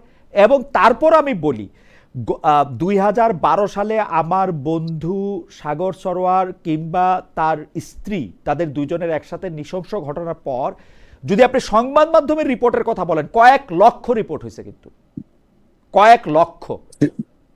সেটাই তো বলছি, শারমিন রিমাকে নিয়ে কয়েক লক্ষ রিপোর্ট হয়েছে। না, শারমিন রিমার ক্ষেত্রে সেটা ছিল একক ঘটনা। 1 বছরের মধ্যে তার এই মুনির সাহেবের এবং খুকু মৃত্যুদণ্ড হয়েছে। অ্যাডভোকেট সিরাজুল হক তাদের লয়ার ছিলেন। সেইটার ঘটনাটা আর আজকের ঘটনাটা ডিফারেন্ট। আজকে পুলিশকে চার্জশিট দিতে আমরা বাধ্য করতে পারি না। আজকে 26 14 বছর হয়েছে, 14.5 বছর। হ্যাঁ, 14.5 বছর, রাইট, 14.5 বছর। একটা চার্জশিট পুলিশ দিতে পারে না, কোর্টই তো যায় না। না, এই যে আমি তো বলছি, এই কেন যে পারলাম না, সেই প্রশ্নগুলো এর সাথে যারা সংশ্লিষ্ট তাদেরকে করেন না কেন? আমি বারবার বলছি আপনাকে, আপনারা সবাই মিলে কেন ধরছেন না? আমি আবারও বলতেছি, আকবর আরো ভালো করে বলতে পারবেন। একই প্রশ্ন বাংলাদেশের, মানে এই পর্যন্ত কয়জন স্বরাষ্ট্রমন্ত্রী, মানে যখন সাগরুনি মারা গেছে তখন হচ্ছে সাহারা খাতুনের পরে মহিউদ্দিন খান আলমগীরের পরে আরো যারা আসছেন আমি নাম ভুলে গেছি, স্বরাষ্ট্রমন্ত্রী আসাদুজ্জামান খান কামাল একজন স্বরাষ্ট্র প্রতিমন্ত্রী ছিলেন, শাহরুখ খানের নাচের সামনে গিয়ে বসে পড়তেন, ওনার নাম ভুলে গেছি, ওই শামসুল হক টুকু। তারপরে স্বরাষ্ট্র উপদেষ্টা প্রথমে ব্রিগেডিয়ার সাখাওয়াত, তারপরে জনাব জেনারেল সাহেব জাহাঙ্গীর, তারপরে এখন স্বরাষ্ট্রমন্ত্রী সালাউদ্দিন। যতবার সাংবাদিকরা ওনাদেরকে পাইছে ততবার এই প্রশ্ন করছে, প্রশ্নের উত্তর জানতে পারছে, আইন তার নিজস্ব গতিতে তাহলে- চলতেছে, 6 মাস হ্যাঁ, আবার সময় তাহলে- নেওয়া হয়েছে এই তদন্তের জন্য, তাহলে 6 মাস, এই আপনা- 5 দিন আগে। তাহলে আপনাকে আমি একটা রিকোয়েস্ট করব, কারণ আপনি যে সমস্ত জায়গায় বিচরণ করতে পারেন সেই সমস্ত জায়গায় বিচরণ করার ক্ষমতা আমাদের নাই। আপনি সাংবাদিক হিসেবে যেতে পারেন। আপনি কতগুলা কমপ্লেইন, এই হামেদ টিকার কমপ্লেইন, আপনি যুদ্ধ অপরাধীদের কমপ্লেইন, শেখ হাসিনা হত্যা করছে কমপ্লেইন, তারপরে যদি আরো যত কমপ্লেইন আছে সেগুলো একটা জিনিস শুধু আপনি প্রশ্ন করবেন, কমপ্লেইন গুলো রিয়েল নাকি পলিটিক্যাল। যদি রিয়েল হয় আমার মনে হয় যে advocate- পলিটিক্যাল হয়, আল্লাহর রাস্তে এই জিনিসগুলা স্টপ করেন। Okay. কারণ আমি সেদিন একটা ইন্টারভিউ দেখলাম, এমন একটা তৃতীয় শ্রেণীর ব্যক্তি, সে বলতেছে চায়না যখন 2080 কথা ভাবে, বাংলাদেশ তখন আবার 71 ফিরে যায়। এই যে আমাদের ট্র্যাজেডি, এটাই তো আমাদের কাছে খারাপ লাগে। আমাদের 71 আছে, 71 ধারাবাহিকতায় 24 হইছে, আমরা সামনের দিকে যাব। আমরা কি সামনে দিকে যাচ্ছি? গত একটা সেশন দেখলাম পার্লামেন্টে ওই একই আলাপ হইছে, গুপ্ত সুপ্ত, রাজাকার, স্বৈরাচার, আগ্রুম বাগরুম। রাষ্ট্রের কি হইলো? রাষ্ট্রে বার্তা কি পাইলো? আপনি আমাকে বলেন তো, গত এক মাস আমরা কি বার্তা ওকে, পাইলাম আমরা আবার আসবো আপনার পার্লামেন্ট কাছে, থেকে? আপনার কাছে জনাব রাজ্জাকি। আমি এখানে দেখতে পাচ্ছি যে একজন দর্শক জসউদ্দিন, উনি বলতেছেন যে একই মত, একই রকম কেস, সবাই ইউনুসের লোক, সবাই একই মতের গেস দিয়ে হাম নিয়ে কথা বলবে, কে ভালো আর্গুমেন্ট হচ্ছে না, সবাই ইউনুসের লোক। ফ্যান্টাস্টিক আপনার অবজারভেশনটা, আপনার অবজারভেশনে আমি ডক্টর রাজ্জাকি, অ্যাডভোকেট রাজ্জাকি, আপনার কাছ থেকে একটু আলোচনাটা শুরু করি। আপনি খুব অল্প কথায় যদি মার্কিন যুক্তরাষ্ট্রের সঙ্গে যে চুক্তিটা হয়েছে এবং সেই চুক্তির ধারাবাহিকতায় বিএনপি সরকারও বলতেছে চুক্তিটা অনেক ভালো, নিশ্চয়ই তারা রাখতেছেও চুক্তিটা, এইটা নিয়ে একটু আপনার মতামত একটু শুনতে চাই। এটা জনগণের সামনে আসা উচিত কিনা, তারপর এটা আমরা দেখব। জনাব আকবর হোসেনের কাছে আপনি বলার পর আমরা একটু শুনি। আচ্ছা, এটা যদি আপনি আমাকে প্লেন ভাবে বলি, আমি আজকে একটা পত্রিকায় রিপোর্ট দেখলাম, ফরিদা ইয়াসমিন নাকি, যে একটা ইন্টারভিউতে উপদেষ্টা ছিলেন, আমার নামটা ভুল হইতে পারে, যায় না, জি, জি। ফরিদা ইয়াসমিন সম্ভব। উনি বলছেন যে এই চুক্তিটা যখন হয়েছে, আমি কিন্তু আপনাকে এই চুক্তিটা ইন ডিটেলস আমি জানি সেটা বলবো না, যা শুনতেছি সেটা। উনি বলছেন পড়তে পারতেছি, যে জি। এই চুক্তি করার আগে, নির্বাচনের 3 দিন আগে, 9 তারিখে করার আগে, জামাত এবং বিএনপি তাদের সাথে তারা আলোচনা করে তারপর এটা করেছে।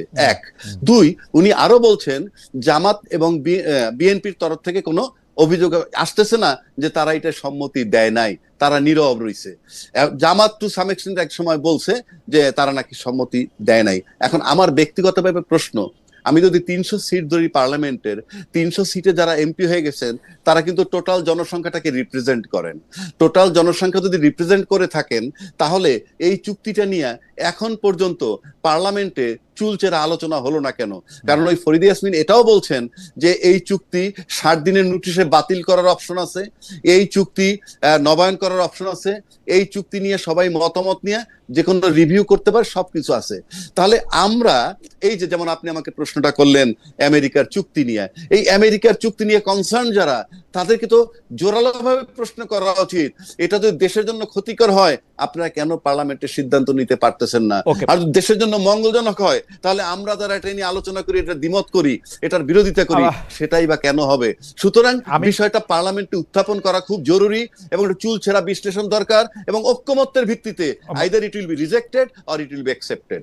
আমি একটু জনাব আকবর হোসেনের কাছে এই চুক্তিটার ব্যাপারে একটু শুনতে চাই। যে চুক্তিটা প্রথমেই, মানে আমি বলি যে 9 ফেব্রুয়ারি করা হয়েছে, 12 ফেব্রুয়ারি নির্বাচন হয়েছে, এবং এই চুক্তিটার বিষয়বস্তু জনাব রাজ্জাকি বলছেন যে তিনি পড়ছেন না, কিন্তু এটি পড়া যায় আসলে, এখন এটি চুক্তিটি প্রকাশ্যভাবেই আছে।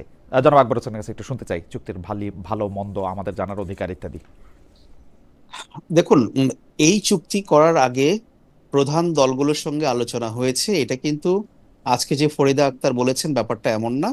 এর আগে, হ্যাঁ, এর আগে পররাষ্ট্রমন্ত্রী ডক্টর খলিলুর রহমানও বলেছেন, এবং তিনি বিগত সরকারের ন্যাশনাল সিকিউরিটি অ্যাডভাইজার ছিলেন, বর্তমান সরকারের উনি পররাষ্ট্রমন্ত্রী।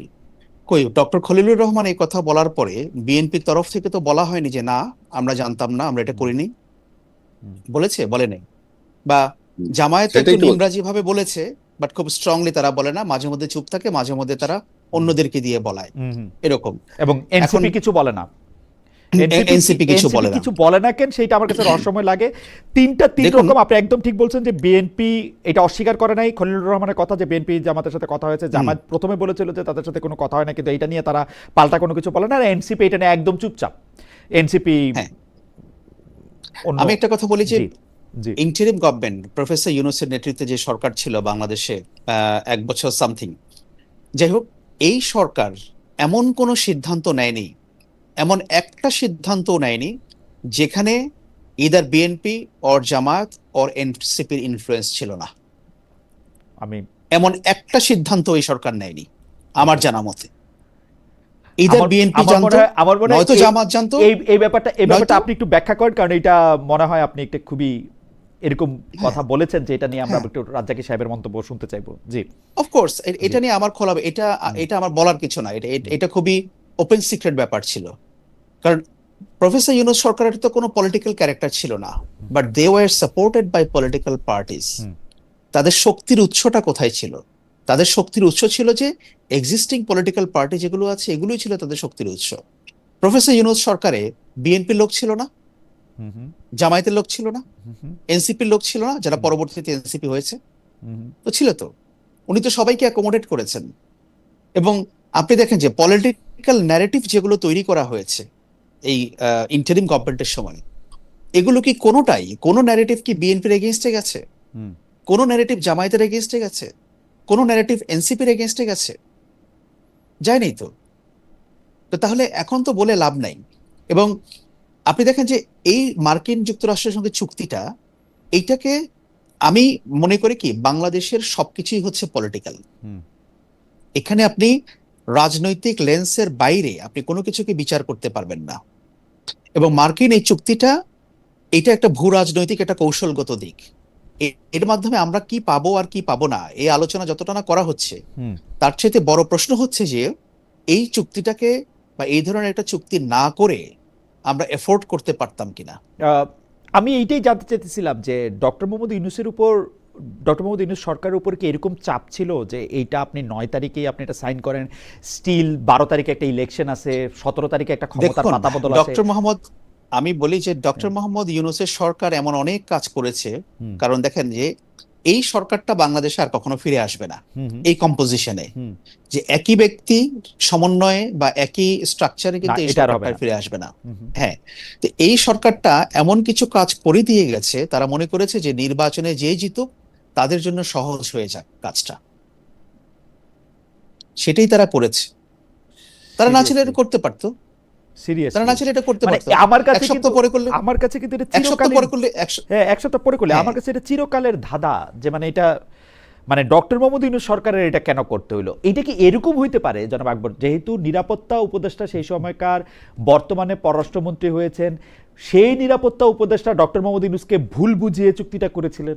এটা কি হইতে, মানে ভুল বুঝিয়ে বা ঠিক বুঝিয়ে আমি জানি না, মানে ইনফ্লুয়েন্স করে? No no, not at all, not at all. মানে আপনাকে জিনিসটাকে দেখতে হবে, জি, আপনাকে জিনিসটাকে দেখতে হবে একটা, যেটা আমি বললাম যে আপনি একটা ব্রডার পলিটিক্যাল স্পেকট্রামে দেখেন।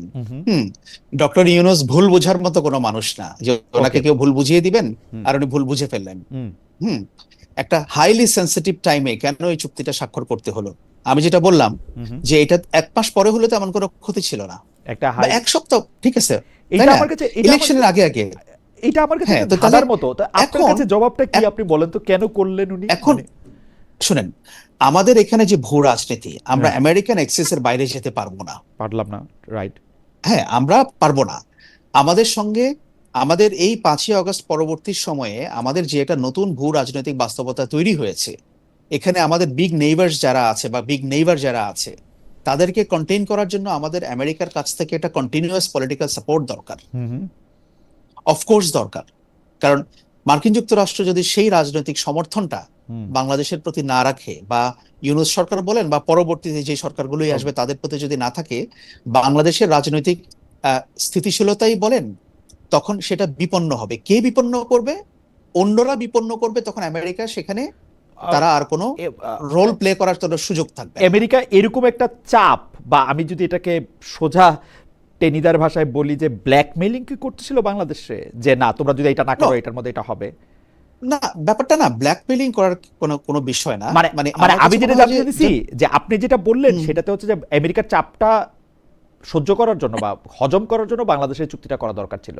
ডক্টর ইউনূসের বিবেচনায় কি আমেরিকার চাপটা হজম করা নাকি বাংলাদেশের জন্য ভালো করা, কোনটা ছিল? মানে কেন আমি বলতেছি, উনি তো ইচ্ছা করলে এটা 1 সপ্তাহ ডেফার করতে পারতেন, যে না আপনি 1 সপ্তাহ পরে করেন, আমি নাই, এখন আর ক্ষমতায় নাই, 1 সপ্তাহ পরে করতে পারতেন। হ্যাঁ হ্যাঁ, করতে পারতেন। উনি হয়তো করেন নাই, কারণ উনি তো ভেবেছেন যে ঠিক আছে, যারা পরবর্তীতে নির্বাচনে জিতে ক্ষমতায় আসবে আমি তাদের জন্য কাজটাকে ইজি করে দিয়ে যাই। কেন তারা সাইনটা নিয়ে- করতে পারতো না ইজিলি? মানে এই সাইনটা করা এত করতে পারতো না। এই কষ্টের যে ছিল? এখন এখন এখন যেরকম হলো, এখন তো সেই সরকার চলে গেছে, হুম, হুম। এখন তো সেই সরকার চলে গেছে, সরকার নতুন চলে সরকার গিয়ে আসছে। সরকার চলে গিয়ে এখন যদি তাই না? এই সরকার যদি এটা না রাখতে চায় তাহলে এটা ডিফিকাল্ট। হ্যাঁ। সরকার যদি এটাকে পরিবর্তন করতে চায় তাহলে এটা ডিফিকাল্ট আন্তর্জাতিক সম্পর্কের ক্ষেত্রে। হ্যাঁ। কিন্তু যদি আচ্ছা, এটা ঠিক আছে। সরকারের উপরে ছেড়ে দেওয়া হইতো তাহলে তো এটা ওর জন্য সহজ ছিল। খালেদ ভাই, জি। লেট মি এক্সপ্লেইন দিস, জি। Just let me put it in context. জি। যে ধরেন বিএনপি সরকার এই চুক্তিটাকে বাতিল করতে পারছে না, একটা রাষ্ট্রের সঙ্গে যখন রাষ্ট্রের চুক্তি হয় এটা বাতিল করা যাবে না, রাইট। ঠিক আছে, ফাইন, এটা আমি মানি।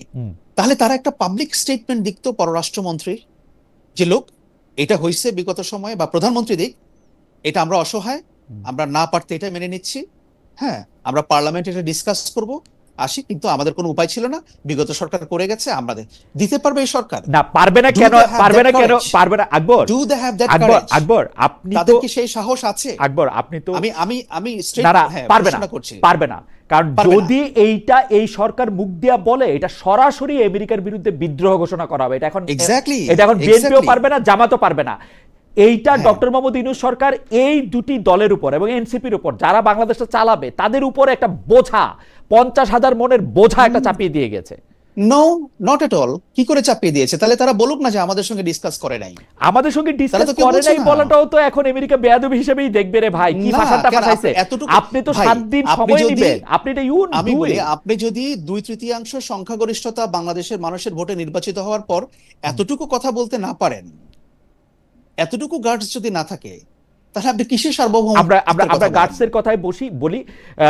অ্যাডভোকেট রাজ্জাকে এটাতে কিভাবে দেখেন? আমি মনে করি যে আমেরিকার সাথে গার্ডস দেখানোর মতো গার্ডস বাংলাদেশের এখনো নাই, এবং ডক্টর মোহাম্মদ ইউনূস এটা এই বিএনপি, জামাত এবং এনসিপি কে বিপদে ফেলছেন চুক্তিটা 1 দিন আগে সাইন করে, 3 দিন আগে সাইন করে নির্বাচনের। আচ্ছা, আমি এখন হাইপোথেটিক্যাল আলাপ করি। জি। আপনি মনে করেন ইউনূস সাহেব এই চুক্তিটা করে গেছে, আমি সব বাদ দিলাম, একেবারে অন্যায়ভাবে করে গেছেন, 12 তারিখের আগে 9 তারিখে এই চুক্তিটা করে গেছেন। আপনি যেটা বললেন আমেরিকার বিরুদ্ধে কিছু বলার নাই, এই চুক্তি না মানাও, বাতিল করাও কঠিন, সব, তাহলে আমরা ইউনূস চ্যাপ্টারটা ক্লোজ করে আমরা এটা সমাধান খুঁজতে হবে। এইটা আমি এখন আলোচনা করতেছি, যখন চুক্তি, আকবর সাহেবের কথাটা ধরে বলছি, আমি যেহেতু জানি, আমরা যেটা ভার্সন পাই সেটা, খলিল সাহেব বলছিলেন জামাত বিএনপির সাথে আলাপ করে কথা বলছে, এই চুক্তি করছে, ফরিদা পারভিন ওই একই কথা বলছে। যদি তাই হয়, আক্তার। আপনি কি তখন জানতেন না যে এই চুক্তি ইউনূস সাহেব চলে যাওয়ার পরেও বাতিল করা যাবে না? এটা যদি জানেন চূড়ান্ত ভাবে, কারণ আমেরিকা এমন একটা দেশ, সেই চুক্তি না করে দেখলি মৌখিক এম্বার্গো দিত সরকারকে, যে তুমি আমার অনুমতি ছাড়া ওখান থেকে তেল আনতে পারবে না, সেটাও মানতে হইতো। কথার কথা বলছি আমি। মানলাম। এখন যেহেতু একটা ডকুমেন্ট হইছে, ডকুমেন্ট হওয়ার পর আপনার সেদিন তো আপনাদের বোঝা উচিত ছিল, তখন আপনি নির্বাচনের তড়িঘড়ি না কইরা ইউনূস সাহেবকে সরাইতে চাইলাম না কেন? যান আপনি, আপনার দিয়ে আমার নির্বাচন অ্যাডভোকেট লাগবে রাজ্জাকি, না। আমি আপনাকে জাস্ট স্মরণ করে দেই, এই চুক্তিটা কখন স্বাক্ষর করা হয়েছে, চুক্তির ভিতরে কি আছে, সেইটা হচ্ছে গোপনীয়তার দোহাই দিয়ে মানুষের কাছ থেকে গোপন করা হয়েছিল। তো আপনি গোপনীয়তার দোহাই দিয়ে মানুষকে গোপন, আপনি এখন তো বলছেন চুক্তিটা ওপেন আছে।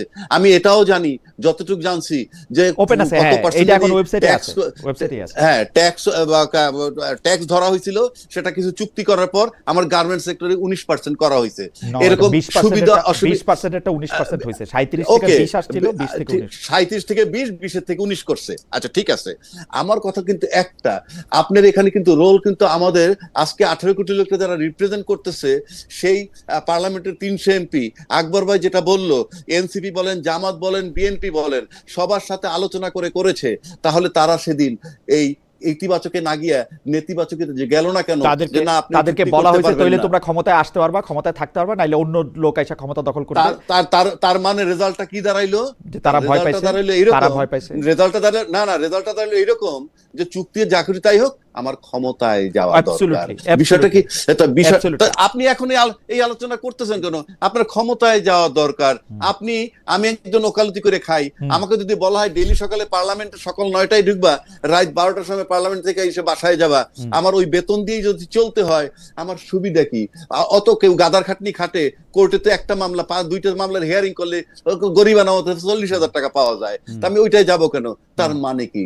ক্ষমতা কিন্তু আপনি রাষ্ট্র চালানোর জন্য যাচ্ছেন না, নিজের উন্নয়নের জন্য যাচ্ছেন। আপনি দেখবেন যে অসুস্থ লোক সুস্থ হয়ে যায় ক্ষমতায় যাওয়ার পর, অন্তত বাংলাদেশে।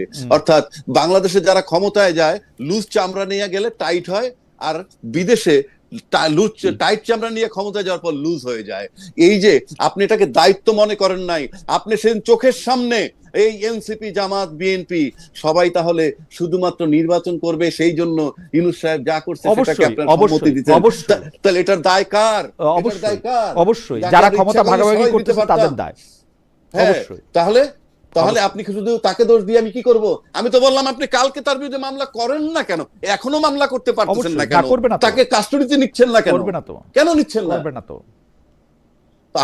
তাহলে আপনি বলেন তো, আপনার আমি আলাপগুলো করে লাভটা কি? আমার এইটা আমাদের দর্শকরা লাভটা হচ্ছে, তাহলে আমরা কি করব? আমরা চুপ করে থাকবো, আলাপও করব না? কি করবেন?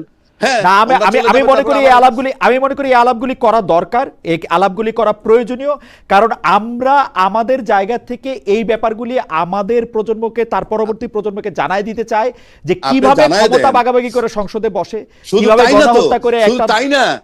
শুধু তাই না, খলিলুর রহমান সাহেবরে আপনি আবার মন্ত্রী বানায় রাখছেন, এখনো তাকে মন্ত্রী বানায় রাখছেন। তখনকার অ্যাটর্নি জেনারেল আপনি বিচার মন্ত্রী বানায় রাখছেন, কার? ইউনূস সরকারের সময়। একটা লোককে আপনি কিছু খালি মুখে মুখে কথা বলতেছেন, এরা কেউ ক্ষমতায় নাই। বলতেছে না তো বিএনপি কিছু বলতেছে না, বলতেছি তো আমরা। জামায়াত তো কিছু বলতেছে না।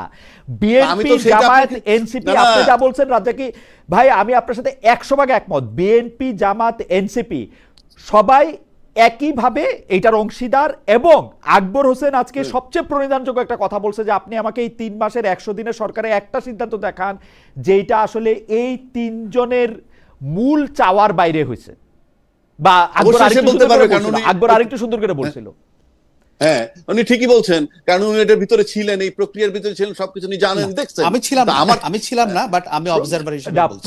যাই হোক, অবজারভার। কিন্তু আমি তো একমত, আমার তো বক্তব্য একটাই, আমি ক্ষমতায় নাই, তাতেও আপনি আমাকে কিছু করতে পারতেছেন না।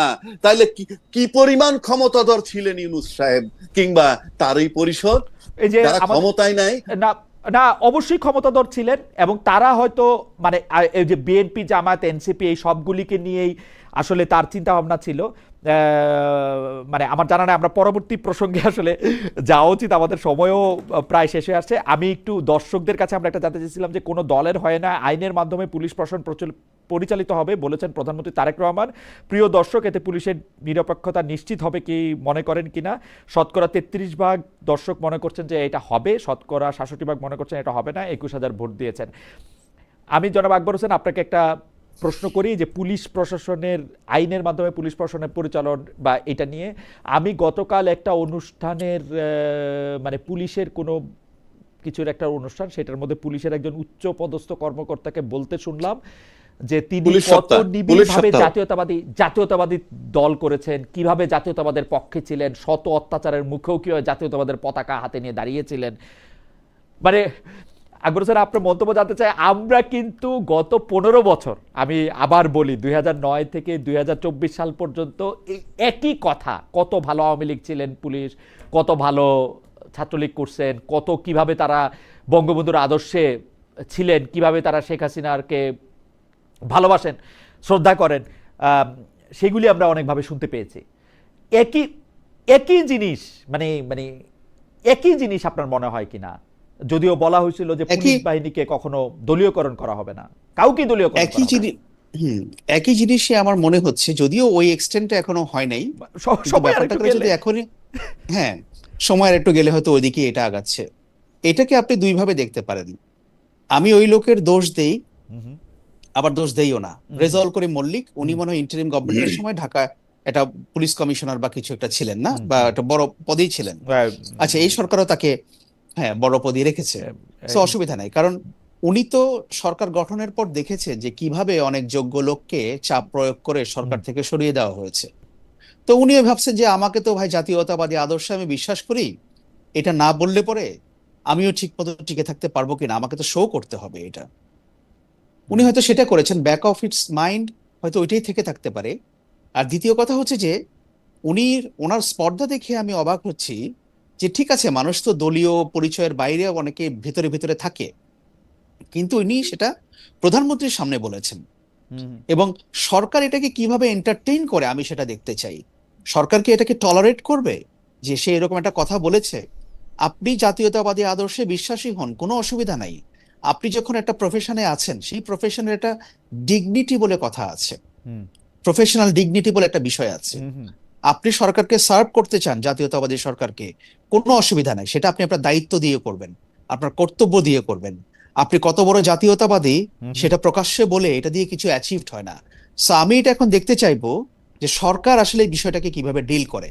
আমার ধারণা এটাকে হয়তো তারা খুব বেশি গুরুত্ব দিবে না। হুম। তো যদি গুরুত্ব না দেয় তাহলে বুঝে নিতে হবে আগের যারা যা চেয়েছেন ওনারাও তাই চাচ্ছেন। গুরুত্ব না আর দিলেও যদি এটা দিয়ে গুরুত্ব না দিলেও মাঝামাঝি আসলো, পুরস্কার দিবে কিনা সেইটা একটা দেখার বিষয়। হয়তো তাকে দেখার পুরস্কার দিল, বিষয় আছে। হয়তো তাকে হ্যাঁ, পুরস্কার দিল। ওকে, দেখুক।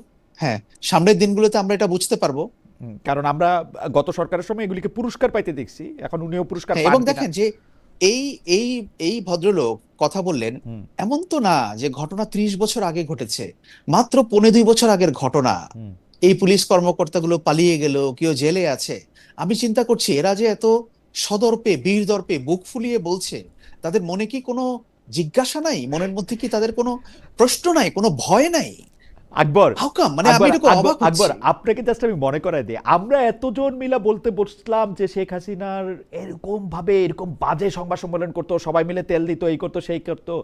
আপনি এখনকার অবস্থা দেখছেন, প্রতিটা পত্রিকায়, হ্যাঁ, প্রতিটা টেলিভিশনে আপনি অবস্থা দেখছেন, মানে মানে না, বা সেটাই তো আমি বলি যে আপনার ডক্টর মোহাম্মদ ইউনূস আপনার মনে সরকারের থাকবে। সময়, ডক্টর মোহাম্মদ ইউনূস হ্যাঁ, সরকারের সময় এই ছাত্র নেতৃবৃন্দ বলি, যেই সময় যেইটা সেই সময় ছাত্র নেতৃবৃন্দ বলি, কোনো সময় জামাতের লোকরা বলি, কোনো সময় বিএনপির নেতা বলি, মানে মানে তেলে তো তারা শুনেন সাংবাদিকরা খালেদ কি ভাই, দেখতে পায়? এক আমি 1 মিনিট একটা কথা বলে শেষ করি। জি। সাংবাদিকতার কথা যেটা বললেন, আপনার মনে থাকবে ইলেকশনের আগে বিএনপির প্রোগ্রামে গিয়ে দুজন খুব নামকরা এডিটর, হুম, হুম, যারা বাংলাদেশে তথাকথিত প্রতিষ্ঠান গড়ে তুলেছেন বলে হুম, সবসময় দাবি করেন, হুম, তারা গিয়ে বিএনপির কাছে সেজদা দিয়ে আসে নাই? হুম, হুম, তারা বলে নাই যে হুম, এখন আপনাদের কি দরকার, আমরা আপনাদেরকেই খুঁজছি? একজন এডিটর বিফোর ইলেকশন হুম। উনি কি এ কথা বলতে পারেন? তার ইন্টিগ্রিটি কোথায়, প্রফেশনাল ইন্টিগ্রিটি কোথায়?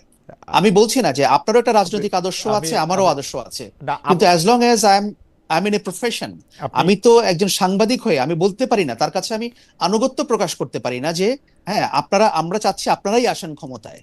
কেন? আপনি আপনি যে কি চান আপনারা? আপনি যে ইনস্টিটিউশনটার কথা বলতেছেন বা যে ইনস্টিটিউশনের কথা বলেছেন, তারা দেখবেন যে প্রতিটা ইলেকশনের আগেই, মানে যখন থেকে তারা তারা বিভিন্নভাবে রোল প্লে করেছে, আমি কন্টেন্ট অ্যানালাইসিস করে সেগুলি নিশ্চয়ই পরে বলতে পারবো। আমি একটু রাজ্জাকি ভাইয়ের কাছে যাই।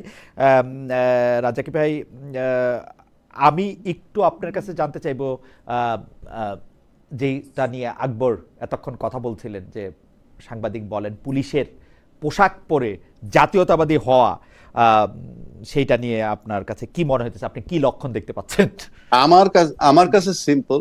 হুম, আমার সবটাই হায়ের ভিতরে না, না এর ভিতরে হা মনে হয়। কেন আচ্ছা, বলছি? আচ্ছা, যখন গণভোটের জন্য বলা হলো সবাই গণভোটের হাতে ভোট দিবেন, হুম, তখন কেউ কেউ বলছেন যে আসলে তা হাতে দেওয়ার কথা বলা হয় নাই, হুম, এমন কথাও আসছে। কিন্তু আলটিমেটলি পাশ করছে। হুম, পাশ করার পর সেটাকে আমরা ডিনাই করে দিচ্ছি এখন। কেন বলছি কথাটা? এবং এমনও আছে যারা মন্ত্রী পরিষদের ভিতরে আছে, যারা অন্য দল থেকে দল ত্যাগ করে তারপরে এসে মন্ত্রী হয়েছে, তাদের কি বক্তব্য বুঝেন আমরা জানি। এটা তো অনেক টপ লেভেলের কাজ। আর যিনি পুলিশ অফিসার একজন বলছেন, তাদের সাথে কম্পেয়ার করলে তাদের সাথে ডিস্টেন্স হলো পৃথিবী থেকে সূর্যের দূরত্বর মতো। কোথায় একজন পুলিশ অফিসার, কোথায় একজন মন্ত্রী, কোথায় একজন প্রধানমন্ত্রী? প্রধানমন্ত্রী নিজেই তো সেদিন পুলিশ সপ্তাহে যে কথাটা আপনি বলছেন সেখানে বলতেছিল, পুলিশ কোনো দলের হয়ে কাজ করবে না। হুম, হুম, বলছেন পুলিশ কোনো দলের হয়ে কাজ করবেন না, পুলিশ কাজ করবে জনগণের জন্য। এবং জনগণ রাষ্ট্রের যেহেতু মালিক, সুতরাং রাষ্ট্রের মালিক যদি কোনো অভিযোগ নিয়ে যায় সেটাকে তারা কঠিন ভাবে দেখবে। হুম, পাশাপাশি যদি দেখেন যে আপনি কোনো এমপির বিরুদ্ধে কমপ্লেন নিয়ে গেছেন হুম, থানায়, সেই এমপিও রাষ্ট্রের মালিক আর আপনিও রাষ্ট্রের মালিক, আপনি বলেন তো পুলিশ কোন দিক থাকবে? দুইজনই তো রাষ্ট্রের মালিক। হুম, তৃতীয় ব্যাপার আসেন, সেইখানে বসে যখন ওই অনুষ্ঠানে যখন উনি ভাষণ দিলেন যে উনি জাতীয়তাবাদী আদর্শ শত যন্ত্রণা শত কষ্টের মধ্যে ত্যাগ করেননি। তাহলে জাতীয়তাবাদী সরকার, জাতীয়তাবাদী পুলিশ, এই পুলিশের চাকরি কিন্তু এই গত 3 মাসে হয় নাই। এই পুলিশের চাকরি হয়েছে সেই 2008-এরও আগে। যদি আপনি ধরেন না, তারও আগে, উনি আমারও সিনিয়র, আমাদের চাকরি তো যাই হোক, তাহলে আপনি একটা লম্বা সময় তো উনি পাড়ি দিচ্ছেন, 16-17টা বছর তো পাড়ি দিচ্ছেন শুধু আওয়ামী লীগের টানা টাইমটা। সেই টানা টাইমটা তো উনি চাকরি করেছেন। উনি কেমন ছিলেন? জাতীয়তাবাদের বলে বলিয়ান ছিলেন, সেই জন্য তার উপর অত্যাচার হয়েছে। হ্যাঁ, সেই অত্যাচার তো আমি জানি না, কিন্তু বলিয়ান ছিলেন, কাজও করছিলেন। কিন্তু আমি বলি, আমি তর্কের খাতিরে বলছি, আমি যদি আওয়ামী লীগ সরকারের তীব্র নিন্দাও করি, তারা গত 16 বছর 17 বছর যা রিক্রুট করেছেন, বা তার আগে সেই 1996 থেকে 2001 এই যে টাইমটা, সেখানেও যাদেরকে রিক্রুট করছেন তারা ডিএনএ টেস্ট করে যদি আওয়ামীপন্থী লোক নিয়ে থাকেন, কথার কথা বলছি তর্কের খাতিরে, তাহলে সে এখন আবার জাতীয়তাবাদী কিভাবে হয়? এখন প্রশ্ন হচ্ছে, ওই যে হায়ের ভিতরে না, আমি বলেছিলাম গণভোট মানবো, এখন মানছি না, আমি বলছি এইটা মানছি না, তো উনি ছিলেন কি দরকার নাই, এখন উনি জাতীয়তাবাদী? তা নাহলে প্রাইম মিনিস্টারের উপস্থিতিতে উনি বলতেছেন, কিভাবে বলেন, আমি পুলিশের দোষ দিচ্ছি না। কেন দিচ্ছি না? আমার টপ লেভেল যখন এইগুলা করতে পারে, পুলিশ তো অনেক ছোট একটা চাকরি তাদের তুলনায়, অনেকের তুলনায় তো একটা বড় চাকরি, কিন্তু আপনি প্রাইম মিনিস্টার, স্বরাষ্ট্রমন্ত্রী কিংবা অন্যান্য প্রতিমন্ত্রী কম্পেয়ার করে দেখেন তার চাকরিটা কত ছোট। সেটুকের জন্য যেটুক করা দরকার সেটুক সে করছে, খুবই জাস্টিফাইড, এই কারণে যে রাজনীতিবিদরা করে কি। আমি একটু দর্শকদের, আপনাকে ধন্যবাদ। আমি একজন দর্শকের মন্তব্য পড়ে শোনাই। উনি পারভেজ আক্তার, খালেদ ভাই, আজকে ডক্টর জাহেদ কিন্তু বলেছেন এই সরকার আমেরিকার বিরূপ মনোভাবের ভয়ে এই চুক্তি বাতিল করতে ভয় পাচ্ছে, তারা সংসদে আলোচনা করে সিদ্ধান্ত নেবে। আমি ডক্টর জাহেদের এই বক্তব্য শুনি নাই, তো আমি ডক্টর জাহেদ যদি এই ব্যাপারে কোনো কিছু বলেন, তাকে সবার আগে ব্যাখ্যা দেওয়া উচিত, বা তথ্য মন্ত্রণালয় সরকারের সবার আগে ব্যাখ্যা দেওয়া উচিত যে তারা এই চুক্তির ব্যাপারে কোনো গ্রিন সিগন্যাল সেই সময়কার সরকারকে দিয়েছিলেন কিনা, তাদের সঙ্গে কোনো আলোচনা হয়েছিল কিনা, সবার আগে এই ব্যাখ্যা দেওয়া দরকার।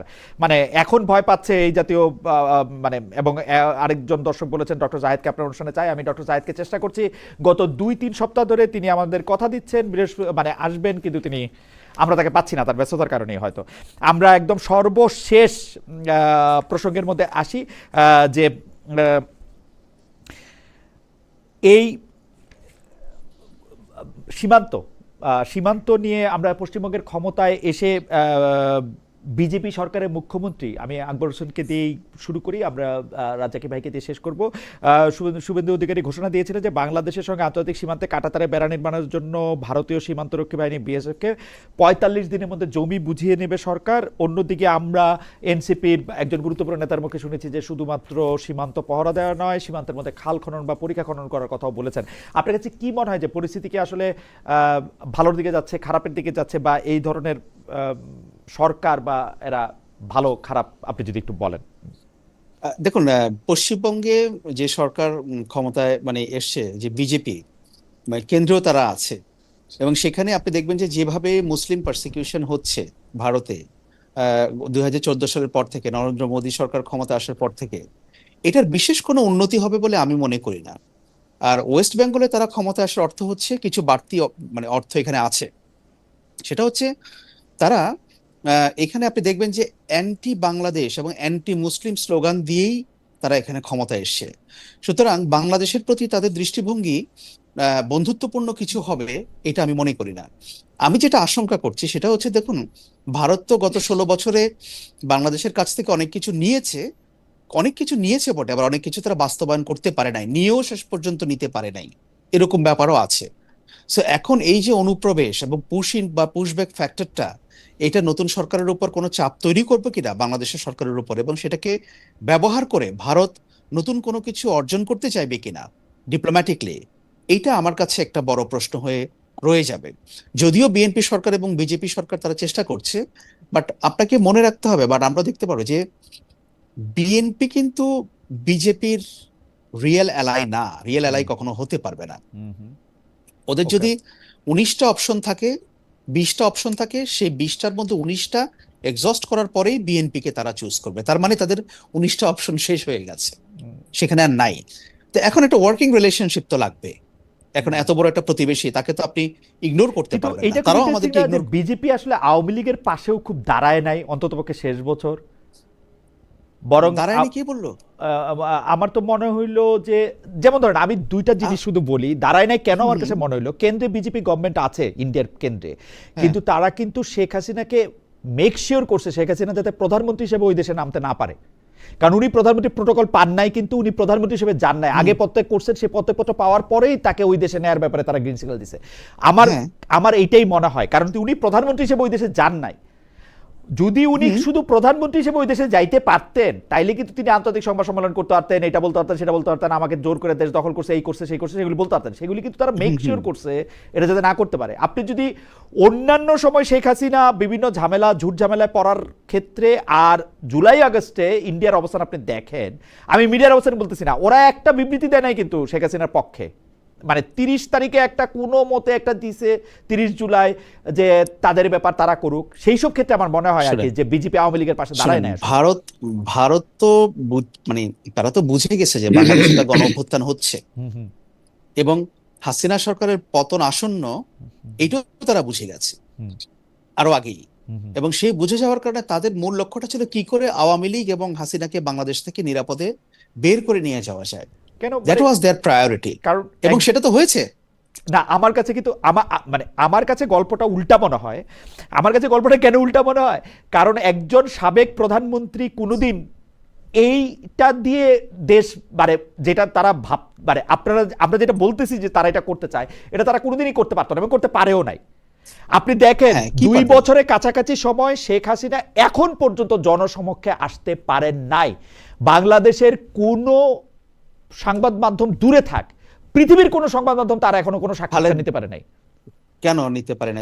ইমেল সাক্ষাৎকার এটা তার পিআর টিম লিখছে, এটাকে আমি গুরুত্বই দিতে চাই না।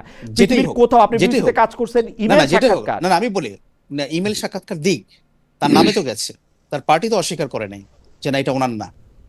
তার পার্টি অস্বীকার করতে হইলে তো তার পার্টিকে তার সাথে কথা বলাইতে হবে, সেটাও তো সে বলায় না। এবং আমি বলি উনি ওনাদের লোকজন বীর দর্পে ইন্ডিয়াতে ঘুরে বেড়াচ্ছেন, সেখান থেকে ফেসবুক লাইভ করছেন, সেখান থেকে ভিডিও দিচ্ছেন, কিন্তু নাম বলছেন না। আপনি দেখবেন যে কলকাতার আপনার হরহামেশে তো আপনি ভিডিও দেখতে পাচ্ছেন। আপনি দেখেন, আপনি বলছেন যে ভারত শেখ হাসিনাকে অত ব্যাকআপ দেয়নি বা ইত্যাদি। ভারত তো 5ই আগস্টের, যাই হোক বলেন আপনি। না 5ই আগস্টের পরবর্তী সময়ে এই যে ইন্টারিম গভর্নমেন্টের সময়ে ভারত একতরফাভাবে গোসা করে থাকলো, রাগ করলো। হ্যাঁ, এটার রিজনটা কি বলেন তো? না, এই কথা ঠিক না। আপনি খেয়াল করে দেখেন, প্রফেসর ডক্টর মোহাম্মদ ইউনূস সরকার প্রধান হয়ে চীনে গিয়ে বলছেন তিনি 7 সিস্টার্সে মানে অভিভাবক তিনি। একতরফা না, কি বলছেন বলেন আপনি? বলেন নাই, কি বলছেন? উনি যে সাক্ষাৎকারটা দিয়েছেন, সেখানে উনি বলেছেন যে এই অঞ্চলের স্থিতিশীলতা আমাদের জন্য যেমন দরকার, ভারতের জন্য তেমন দরকার। এই অঞ্চলটা আপনি 7 সিস্টার্স বলেন একদম। আমি বলতেছি, হ্যাঁ আমি বলতেছি এই অঞ্চলে ভারতের দরকার। ভারতের যে 7 সিস্টার আছে সেটার স্থিতিশীলতার জন্য এই অঞ্চলের স্থিতিশীলতা দরকার। এবং আমি আপনাকে একটা কথা বলি, আপনি কি একটা দেশের, যেই দেশের কোনো একটা অঞ্চলে আপনার বিরুদ্ধে ঝামেলা চলতেছে, আপনি যদি ওই দেশের সাথে আপনার কূটনৈতিক সম্পর্ক রাখেন, আপনি এটা সিঙ্গেল আউট করতে পারবেন? একটি উদাহরণ আপনি দেখাতে পারবেন? এই মনে করেন পুরা পৃথিবীতে আপনি সিঙ্গেল আউট করবেন? ধরেন আফগানিস্তানে, ধরেন বার্মাতে যেসব বিচ্ছিন্নতাবাদের সাথে কথা হইতেছে, তাদেরকে সিঙ্গেল আউট করে আপনি বলবেন যে তাদের ব্যাপারে আমাদের সিঙ্গেল আউট করছে না খালেদ ভাই, এখানে কিন্তু আপনি সিঙ্গেল আউট করে দেখেন এগুলি রিজিওনাল কনটেক্সটে কথাটা বলেছেন না, এটা মোটেও কনটেক্সটে বলেন নাই উনি মোটেও কনটেক্সটে বলেন না। এবং উনি একাধিক, উনার প্রেস টিম একাধিক মিথ্যা কথা বলছেন এগুলির ব্যাপারে। উনার প্রেস টিম চেক করে দেখেন, আমি শুনেছি তো ওনার প্রেস টিম কি বলেছে সেটা। ওকে ঠিক আছে, এটা আপনার মন্তব্য, আমি এটা নিশ্চয়ই এটা দেখব। আমি একটু জনাব রাজ্জাকী আপনার কাছে যেতে চাই যে পশ্চিমবঙ্গের নির্বাচন এবং সেটা নিয়ে পশ্চিমবঙ্গের নির্বাচনে বিজেপির আশা, সেটা নিয়ে আসলে একটা মন্তব্য করলেন জনাব আকবর হোসেন। আপনার মন্তব্য একটু শুনতে চাই। তার আগে একজন দর্শক উনি বলতেছেন, ইমরান খান উনার নাম, উনি বলছেন খালেদ ভাই ইউনূস স্যারের ইন্টারভিউ না পেয়ে খুব কষ্ট পেয়েছিলেন, বলছি এবার কি তারেক স্যারের ইন্টারভিউর জন্য অভয় পাচ্ছেন?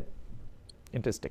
যাই হোক জনাব রাজ্জাকী, আপনার কাছ থেকে একটু শুনতে চাই যে পশ্চিমবঙ্গের ইলেকশনে। ধন্যবাদ আপনাকে। এটা বোধহয় শেষ পর্ব, সেজন্য বলছি। প্রথম আসেন পশ্চিমবঙ্গের যে নির্বাচনটা হয়ে গেল, তারা সীমান্তে কাঁটাতারের বেড়া স্ট্রং করবে এবং তারা জায়গা ছেড়ে দিছে, সেখানে খাল খনন মানে হয়তো পানির প্রবাহ তৈরি করবে।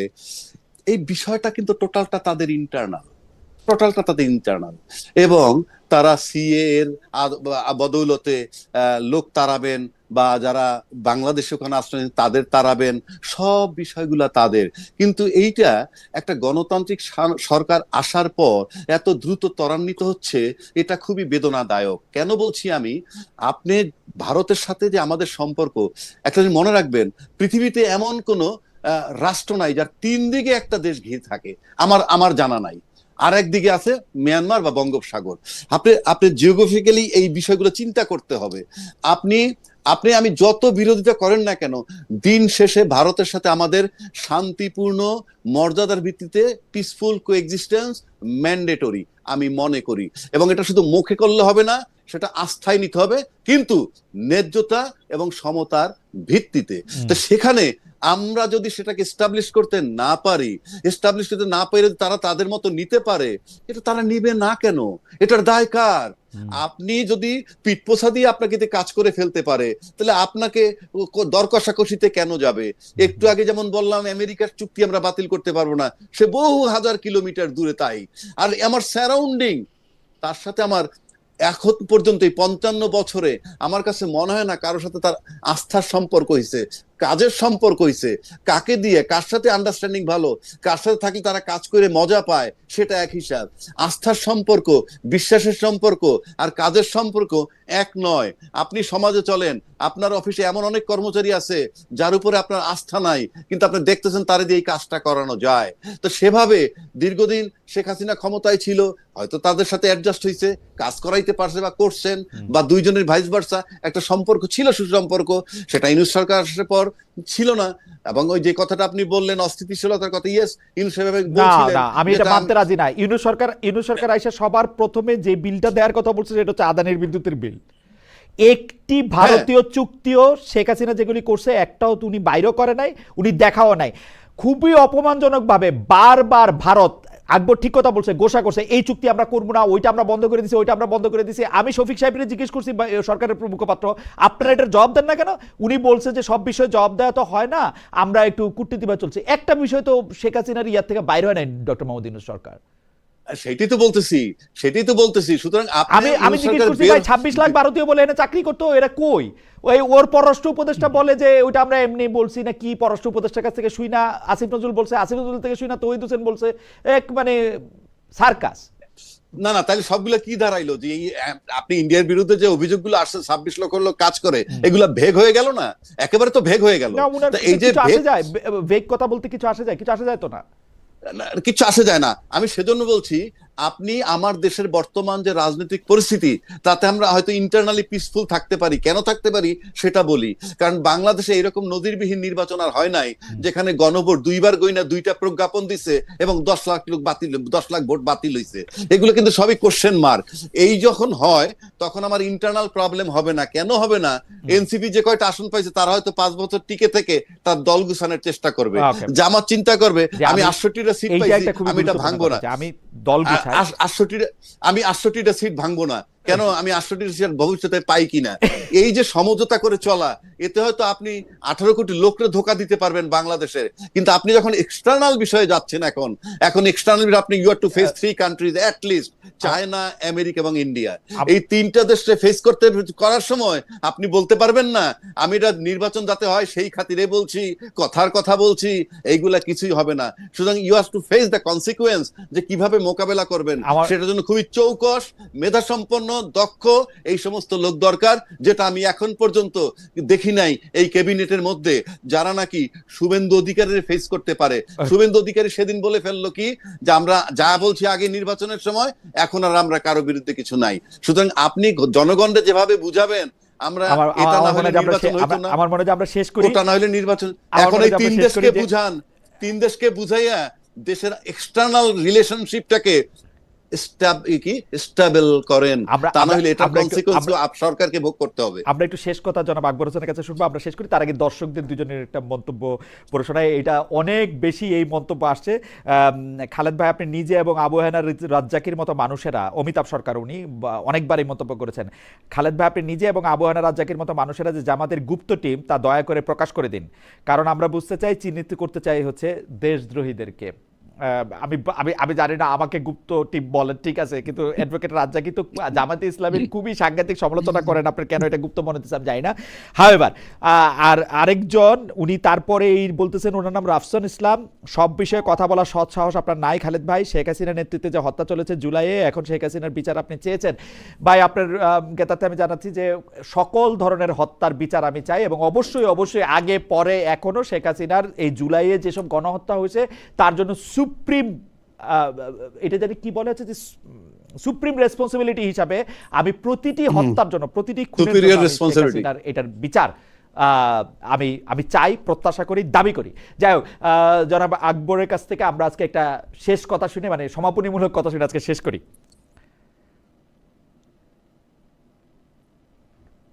আকবর, আচ্ছা, কোনো প্রশ্ন আছে নাকি? না, প্রশ্ন নাই, শুধু মানে মানে আমাদের শেষ করা আর কি। শুনেন, এখন আমি একটু যদি সাম আপ করি ব্যাপারটা এরকম, বাংলাদেশে যেটা হয় কি জানেন, মরা সাপকে সবাই একটা করে বাড়ি দিয়ে যেতে চায়। সাপ যখন ফনা তুলে থাকে তখন কেউ ধারে কাছে আসে না। ইন্টারিম গভর্নমেন্ট হচ্ছে এখন একটা মরা সাপ। তো সবাই তাকে একটা করে বাড়ি দিচ্ছে। হ্যাঁ, তো আওয়ামী লীগও পাস্ট, ঠিক আছে, তাকেও সবাই একটা করে বাড়ি দিচ্ছে। বাট আমাদের জার্নালিস্টদের কাজটা হচ্ছে কি জানেন, আমরা আসলে যখন যে ক্ষমতায় থাকবে আমরা তাদেরকে অ্যাকাউন্টেবল করব। অফকোর্স আমরা হিস্ট্রির দিকে তাকাবো, ইতিহাস ছাড়া বর্তমান হয় না, অবশ্যই হয় না, কিন্তু আমাদের কাজ হচ্ছে অ্যাকাউন্টেবিলিটি এস্টাবলিশ করা। আর দ্বিতীয় কথা হচ্ছে যে ইন্টারিম গভর্নমেন্টের যে ব্যাপারটা, যেহেতু আমি অনেক কিছু এখানে বলেছি, দেখেন আমি মনে করি না যে প্রফেসর ইউনূস কোনো দেবতাতুল্য মানুষ, তার ভুল থাকবে না, তিনি কোনো কিছু করবে না। এবং আমি যে ব্যক্তিগতভাবে প্রফেসর ইউনূসের বিরাট ফ্যান, আমি কিন্তু তাও না। কিন্তু তখন দেশের প্রয়োজনে একটা সার্টেন টাইমের জন্য ওনাকে অ্যাকসেপ্ট করতে হয়েছিল আমাদের। আর সেই জন্য আমরা সবাই ভেবেছিলাম যে একটা অবাধ, সুষ্ঠু, নিরপেক্ষ নির্বাচন হবে যার মাধ্যমে গণতন্ত্র আসবে। এই জন্য অনেকেই মেনে নিয়েছিল এটা, ওনার একেবারে যে উনি যে দেবতার তুল্য মানুষ সেই জন্য মেনে নেয় নাই।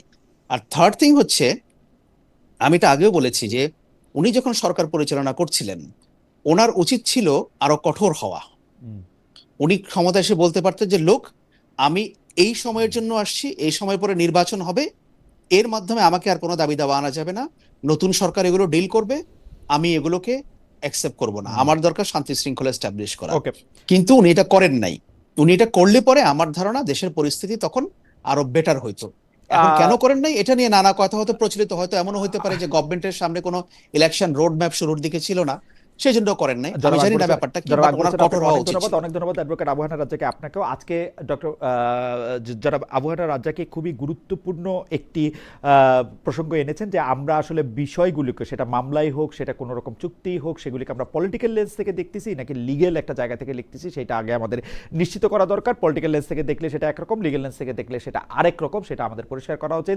জনাব আকবর হোসেন একটা খুবই পরিণতিযোগ্য কথা বলেছেন, যে তিনটি দলের, অর্থাৎ বিএনপি, জামায়াত এবং এনসিপির কোনো ধরনের মানে মতামতের বাইরে কোনো সিদ্ধান্ত এই সরকার নিচ্ছে কিনা, বা ডক্টর মোহাম্মদ ইউনূস সরকার নিয়েছে কিনা, সেটি আসলে আমরা দেখি না।